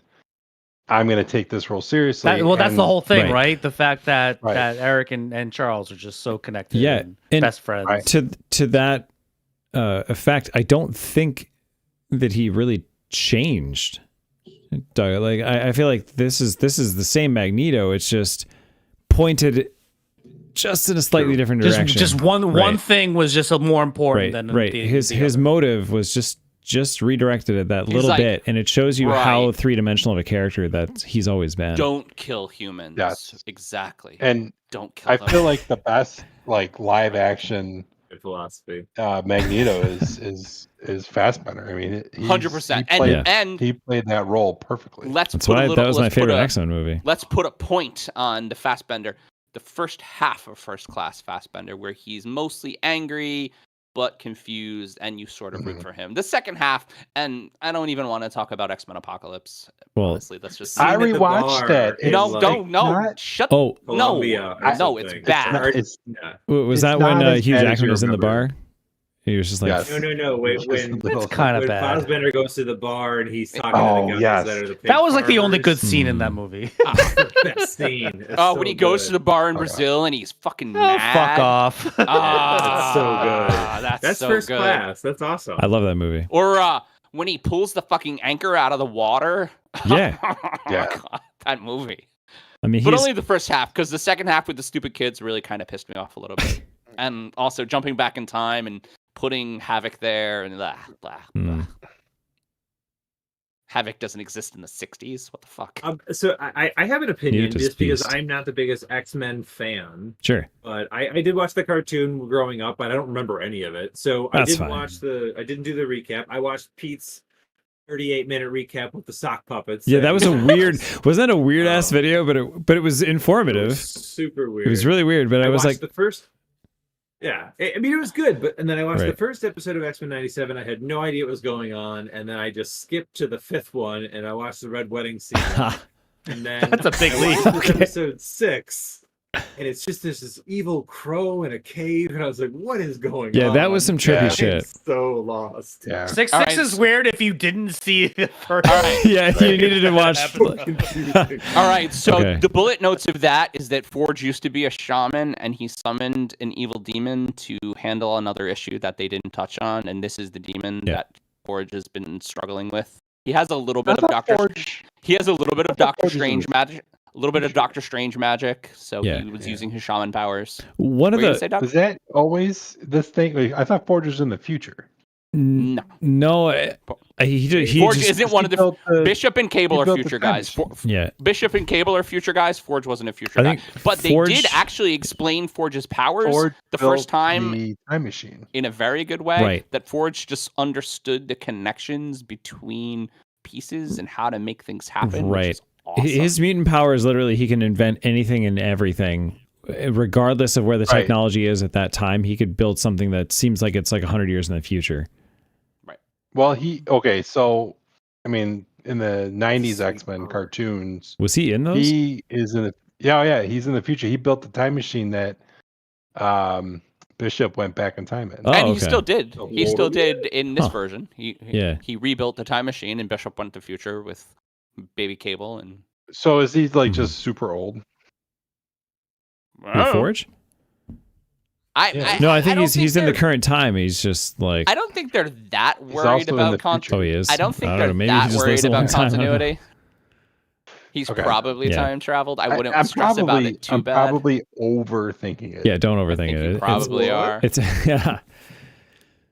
I mean, and as far as like all the shamanistic stuff, like right, the whole point of X-Men, and this goes all the way back to 1963. This was Stan Lee's thing. He was like, I'm gonna say this. "Yep." Oh, sorry. If you want to do it, No, John, go ahead. no. You say Okay. it because it's important. So the whole point of X-Men, right, was to take kind of what he did with Spider-Man, where it was, anyone. That's why Spider-Man has a mask, because anybody could be Spider-Man. Yeah, He's like, I'm going to make a whole series of a whole cast of characters that is just all about inclusivity, exclusivity, and just throwing every gender, every race, every different thing, ethnicity, and just throw it all into a soup, but still make the big thing about like bigotry and stuff and call that stuff into light. But instead of like different races being the problem, it's mutations.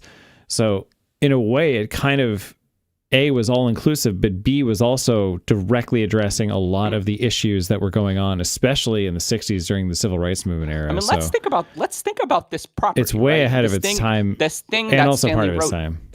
that Stanley wrote in 1963 and is still relevant in Still relevant. 2024. Still Shows relevant. you how little progress we've made. Differences piss people off. Sure. Power isn't the answer. Like all these things that still fucking resonate. And Sure. the fact that it does is also boggling. But But- the fact that he wrote it like 40 years ago is 50 years ago. This was 50 years ago is 60 years ago. This is what, yeah, I don't know. The 60s feel like they're 20 years ago to me. So. Crazy to me. And, They were 20 years Were you ago when alive we in the were born. 60s? No, but it No, they were 20 years ago when we were born. when we were kids. the fact yeah. that they could take a property that existed in 1996, that ended in 1996, that is, and they could say, okay, it's 1997, right? And it all be really relevant. They got to remake. They got to remake April or January 6th. January 6th happens in this show pretty much. Yeah, it feels like a modern story, but it's still set in the 90s and it still works. The showrunner for the Red Wedding scene for episode 5, which is very traumatic for anybody who hasn't watched it. He wanted to talk about all the mass shootings and mass deaths and the club Pluto that got shot up. That was such a tragic episode. Yeah. Such a tragic episode. But the club that got shot up, that was his club. He used to go there, and so he wanted to talk about it. And the fact that they could just be that way is really very incredible, honestly. The X-Men have probably the best villains. Sinister, which they're doing a big Mr. Sinister arc. Sinister is such a good villain. It's weird. And Apocalypse is such a good villain. So I mean, we could mix the worlds right now In the animated series, Sure. let's just say that he wasn't very good in the movie. Oh yeah. We're not going just to talk about X-Men Yeah, just talking The about thing about comics X-Men and movies, or sorry, The thing about X-Men comics and Apocalypse cartoons. Yes. that really pissed me off is that the scene where Apocalypse is making super suits onto the villain team, Oh, that was really like annoying. out of the air. Yeah. I didn't like that. That was very bad. That was very I didn't even bad. want to wait. I forget where I was going to go with this, but it's definitely worth watching. I think it's a great show. I had something else in my head and I totally lost it. So sorry, somebody else take over.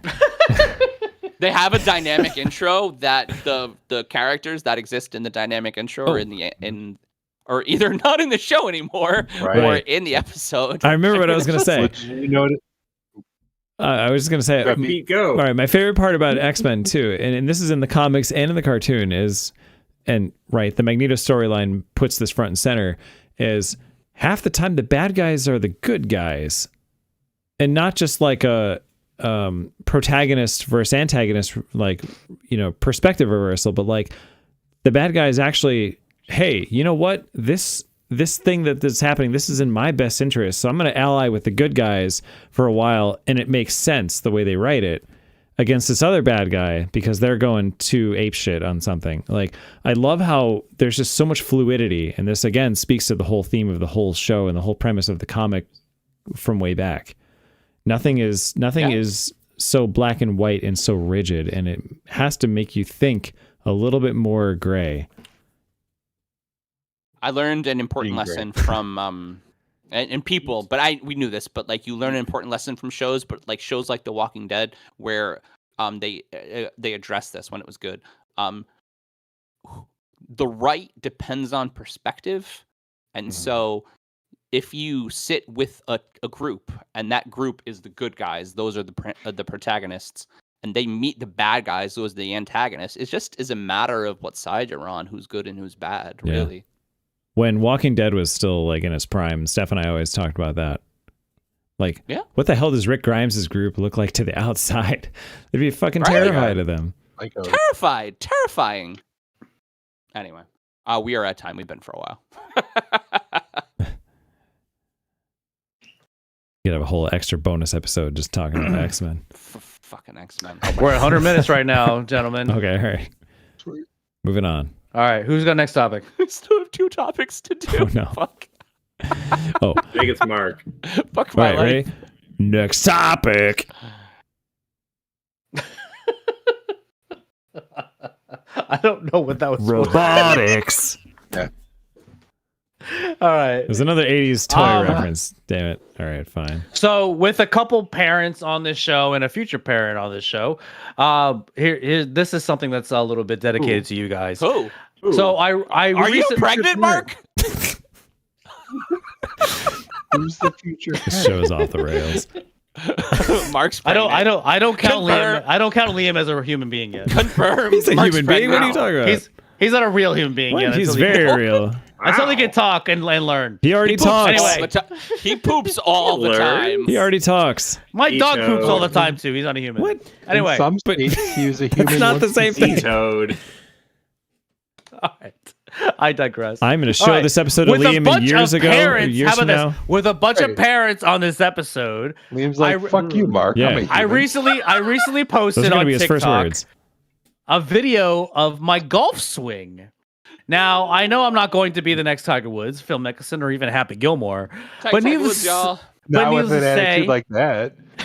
but needless to say, it's also not the worst swing in the world as it travels pretty far. Now, that didn't stop one person from commenting that he would rate it a 0 out of 10. So Nice. this internet troll was looking to get a rise out of me or just wanted to spread some hatred into the world. Now, that comment didn't bother me because I'm a self-competent asshole who hosts a podcast and is definitely not afraid to voice his opinion when I'm face-to-face with other human beings. But other people who aren't me may not be in that same scenario and will just focus on the negativity that exists in today's society. So everyone, how has everyone dealt with negativity on social media? And what do you preach for the next generation? So, Stay off the internet. well, yeah. Is that possible? Here's what's So- really hard. Here's what's really hard about at least in the aspects of parenting. You spend a lot of years when your kids are little telling them to be nice and to share and to do all these good things, right? And then they get to be 11 like Nora and Jamie, and you have to start explaining to them that not everybody is nice. You have to talk to And- them like human beings. And Yeah. not only is not everybody nice, but people who aren't nice to you don't deserve your niceness, right? It's a tough conversation that not everybody is your friend. And so, unfortunately, not everybody's parented well, right? And not everybody has a good upbringing. Not everyone has everybody- had those same conversations that you guys have Not had. everybody has a good life, right? And so you always have to meet people where they are. And that's hard. It's hard to meet people where they are, and it's hard to remember that not, in a given moment you don't know anything about a certain person's day. You just don't. If somebody's an asshole to you and you get off that conversation, you're like, you get cut off at the grocery store and in the car, and you're just like, fuck that guy. Yeah. You just don't fucking know. You don't know. And there's no way for you to know. And so as like a competent human, even though that sucks and you feel pissed off, you have to move on. And I guess telling your kids that is the challenge at this point. You have to explain to them to be upstanding, contributing members of society. You have to make a good person, right? Yeah. And Ever since, well, our kids they were born into technology. Like, Nora has been accessing an iPad or a tablet since she's been born, either with us, like, we lived out of town, always on camera with our family, talking to everyone, showing off Nora, to, the pandemic happening and schools online, and, they have all this access to just unfettered access to the internet, and it is scary. And you have to have these real conversations with your kids at probably a younger age than we ever had real conversations. Although I always remember, Well, I don't think we ever Our had those mom- conversations. no, we just Well, ran I was- outside and they're like, go outside, come back when it's dinner time, and like hike in the woods and well, shit. I do remember, like, Tim, I don't know if you remember this, like, Mom would always like drill into our heads, like, always say no to strangers, don't get in anyone's car. They had that thing on the 11 o'clock news. It's 11 o'clock. Do you know where your children are? Well, we had to call every 2 hours into, like, when we were home in the summertime. We had to call my mom every 2 hours, so we knew we could go out and play in the woods. Sorry, Mom. Like an hour and 50 minutes, and then run back home. Call my mom. Yeah. Like, yep, we're definitely here still. And then, like, This is why we couldn't catch more crayfish when we're back in the creek behind your house. Right. man, catching crayfish. Remember those days? But like what we, try to preach to Nora, like, we give her a lot of freedom, but she's a good kid, and there's not a lot we have to worry about her kind of going. Like, if she tells us when she like finds like a video on YouTube that she's, is inappropriate, she'll tell us about it. And she plays Roblox a lot, and we just tell her, like, listen, you don't know who's on there. Like, I have a Roblox account so I can play with her on some games. and it could be another 40-year-old creeper Oh, it's okay. playing So with you. it- 44. and you just don't know. 44. right. It's like some random like online like game where it's just it it's could be like- anybody on some yeah. voice channel. Right. Yeah. Okay. Right. You would not know. If because you can also talk to each other just in a chat. Like there's a voice absolutely. option, Mhm. but like under a certain age, there's no voicing. It's just chat, but you don't know who you're talking to. Yeah. So No idea. we preach that to her when she's online, and then she tells us all her friends are just randomly talking to people, and like a lot of her friends have like Instagram and TikTok, and like those are the things that we're not letting her do until she's much older. Nope. Because I feel like the social implication of those is just it's you can be annihilated and Yeah. not Absolutely. even realize it. How do you thread that So, needle with I mean, them though? When they probably like I'm sure Nora has expressed to you like, hey, I feel left out. Like all my friends are able to do this. Why can't I? So that would be maybe the norm, but she's just like, I don't want to be on that. Like she's Okay. like, there's All all right, sorts of so- weirdos on there. And yeah. So we have. So she I don't think we have the understands that standard. Your Right. your reasoning Yes, for we that. got very lucky in her, ability to understand that there's just the internet's full of idiots. But they also preached it from a very young age that if anyone takes your picture and puts it on the internet, it's there for forever. Forever. So she was very proud when she learned that, and so we take a picture of her and like put it on Facebook or whatever. She's like, that's going to be there for forever. That's So funny. she's very cognizant of that. I don't know if Jamie's had the same kind of like education at school or where what she's been exposed Well, to. I mean, you guys know Melanie. Melanie is an internet, like just an Yeah. internet machine. She loves posting and curating and all that stuff. It just doesn't even really have to be an entirely parenting conversation too, because at the end of the day, the internet's the Wild West. Your phone's not your friend. Yeah. The internet's not your friend. If somebody wants to steal your information, they will. And you just have to be sort of careful. You have to kind of be aware of your what you're doing, where you're doing it. You have to be aware of where you're putting your picture. You have to be aware of. I mean, this podcast, right? We put out, what is this? This is 55, 56. This is episode 56. So we put out 100 hours of content, probably, give or take, kind of just being ourselves. And at the end of the day, that's probably, for different people, Mark and I have less shame than most, but for different people, and for Pete too. We are who we are, people. That's right. I mean, that's a lot, right? It's a lot to just be yourself. That's not most. That's not most. In people. my messy ass office, right? I saw my office on. We did a podcast. We did a YouTube show. Shut Up Football. Hey Jeff Sulfitz. Last week, and I looked at my room and I was like, "Wow, that's HD video of a very messy room." Oh no. I was like, Why do you think I was like- darkened this office? No, I'm just kidding. I was like, I don't necessarily know what I think about that, but that's okay because who gives a shit, right? At the end of the day, I'm a grown ass man, and adulting is hard. You don't have hard. time to clean all that. I don't have time to clean all that shit. I live with two other humans. Two other humans. My God. According I to don't- Mark, Pete and Steph live with just themselves. No Oh, humans. Yeah, there's no human being there. They have a future human. I'm gonna show Liam this in like 10 years and be like, this is what Uncle Mark said. Oh, What are you gonna say to him brother. back? Oh, Liam don't know me. Liam's never met me. Oh, he will. That's my fault. You'll meet him soon enough. Next week. Next week.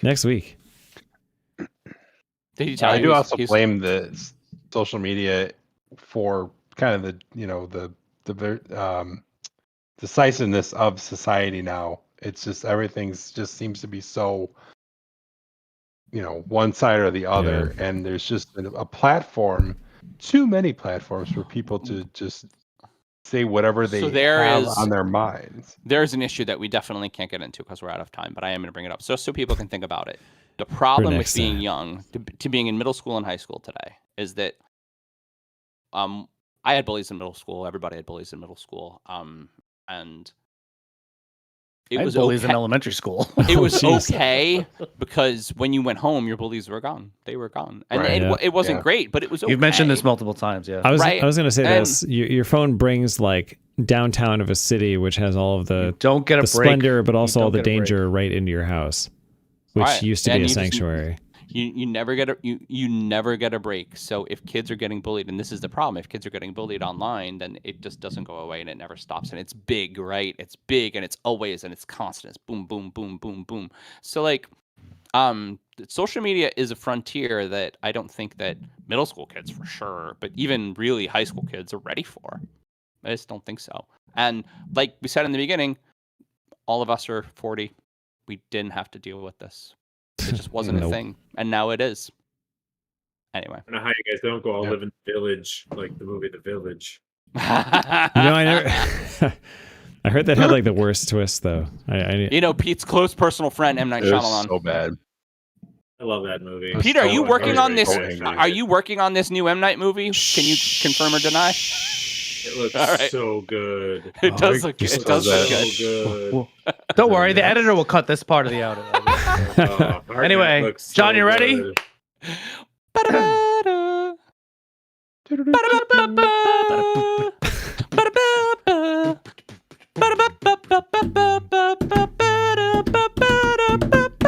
Ba-da-ba-ba-ba-ba-ba-ba-ba-ba-ba-ba-ba. Hey, Tim, why don't you take this? You know what I'm talking about? We're at the No. end. It's the final topic. Oh yeah, I don't pay enough attention, guys. I'm sorry. Topics.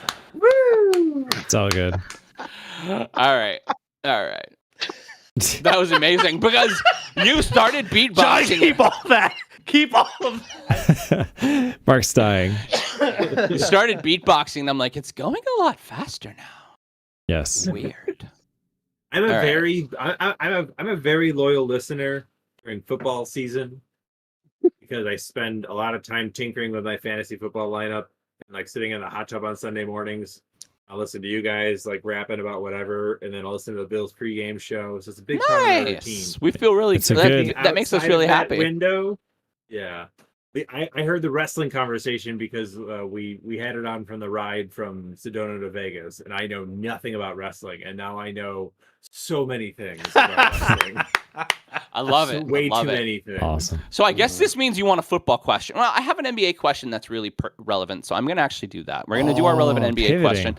Okay. In our continued coverage of athletes and sports betting, Toronto Raptors forward Jonte Porter has received a lifetime ban from the NBA in connection to gambling and tampering charges from earlier in this year. The NBA said that Porter provided confidential information to bettors and limited his own participation in games for gambling purposes. They found he placed at least 13 bets on NBA games using an associate's account, with bets ranging from $15, which is wild, to $22,000, totaling a betting total of $54,095. So 3 of his bets were multi-game parlays and included one Raptors contest. As well, Porter bet that the Raptors would lose a game. So with ever-increasing pace of app-based sports betting and the increase of popularity of parlay betting, which I really love, parlay betting is super fun, it seems impossible to put a stop to sports gambling in athletes. How prevalent do you think athlete gambling is, and why do we think it has become such a focus point across all of professional sports? I mean, we've talked about this topic so many times, but it's very it's very important the fact that Jonte Porter got essentially expelled from the NBA. And this is something that every sports league fears, right? The athletes just become super involved with it, and they're making their own money on the side. Meanwhile, what are the number one sponsors of all the sports leagues now? Oh my god. Oh yeah. You got the DraftKings. Right, but- Yeah, exactly. The hypocrisy is kind of amazing. Right. It's like, no, But- we're allowed to get our cut. You're not allowed to get your cut. Right, but I feel But- like the whole house of cards though is predicated on the fact that the athletes are not directly The influencing integrity of the game, exactly. right? The integrity of the game. You always hear that, right? The whole thing comes crashing down if you know that it's not. If they were really worried about the integrity of the game, they would get automatic integrity of refs that. because the refs we have are horrible. Well, that too, yeah. I mean, Don't it's preach true. to me about integrity. Right, of course. It's the integrity of the bet. It's That's analyzed yeah. to death. It's so But crazy. here's the thing, though. Jonte Porter, like, all right, he legitimately did shit that he shouldn't have done.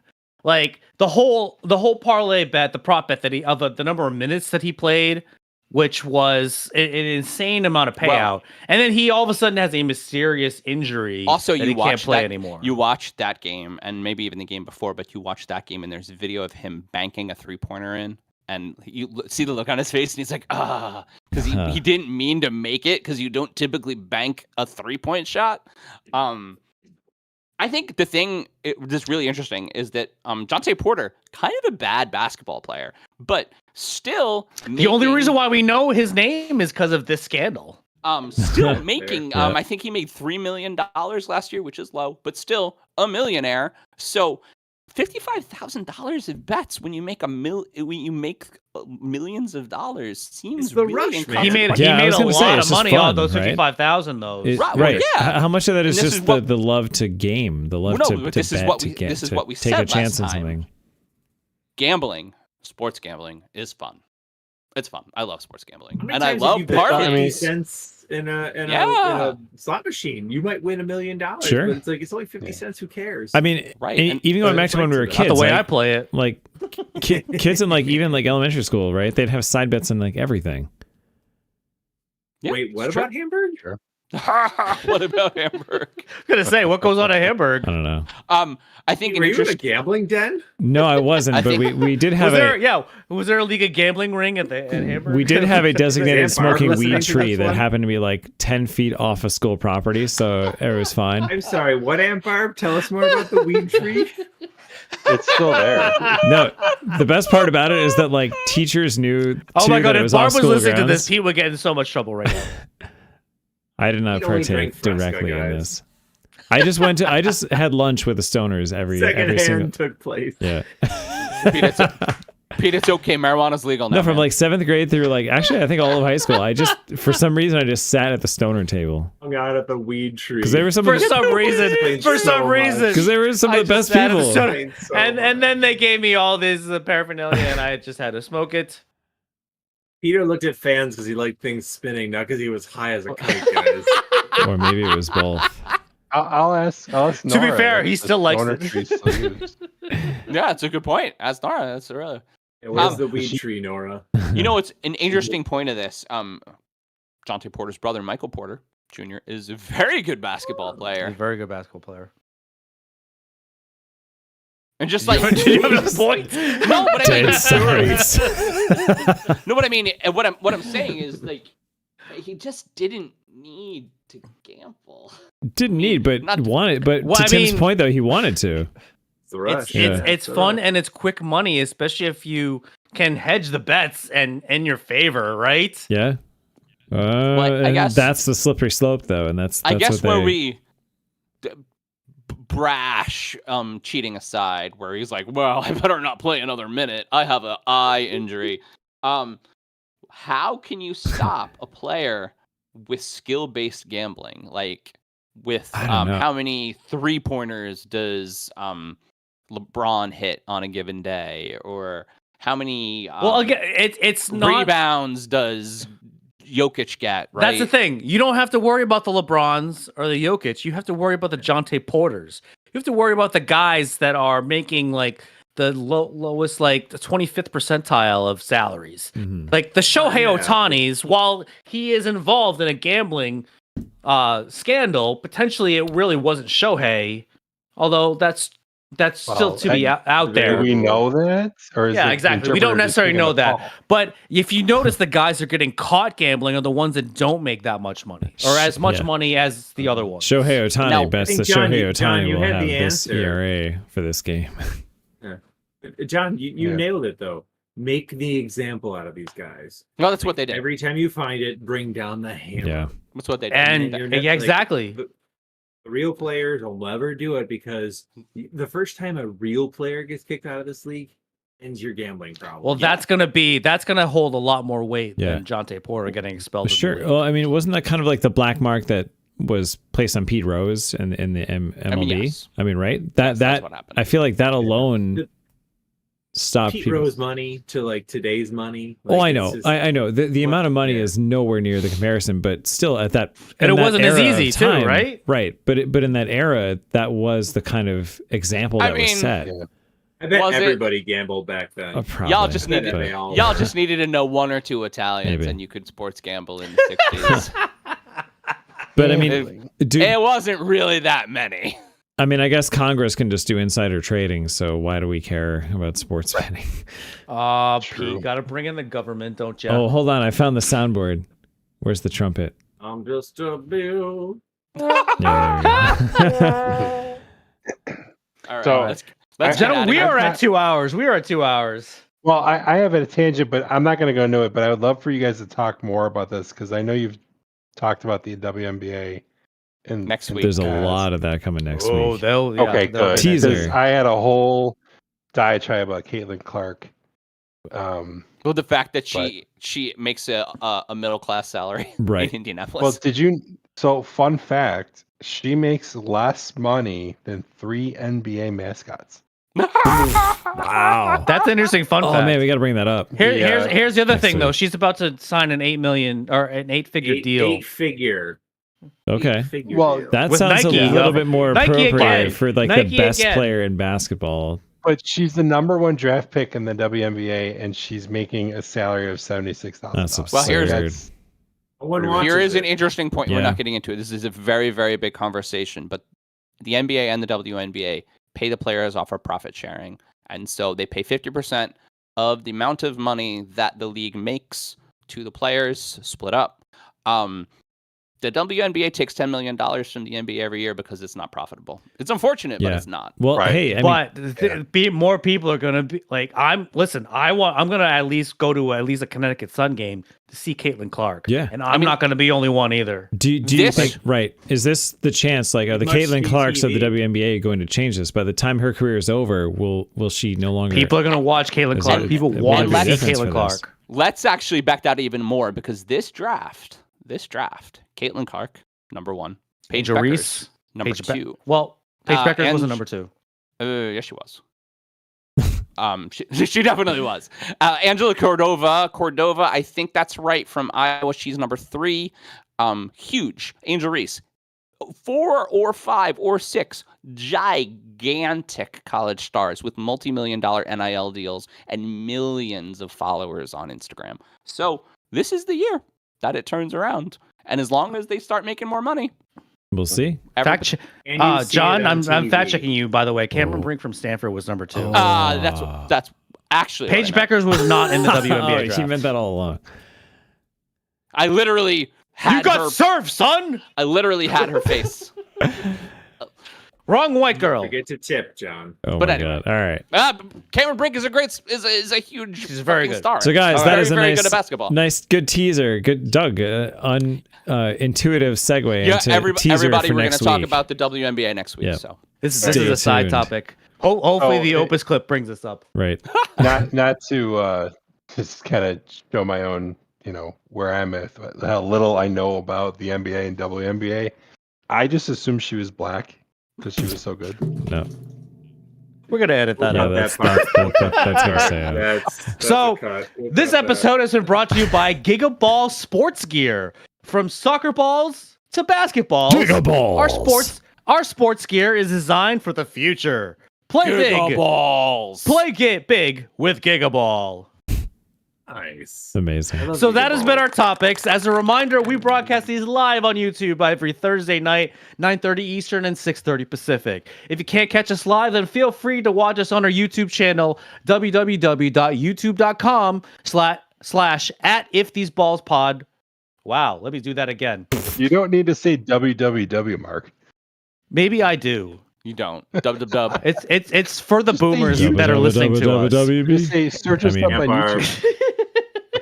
If you can't catch us W? live, then feel free to watch us on our YouTube channel, youtube.com/@iftheseballspod. There we go. And don't forget to subscribe to us by clicking that little bell.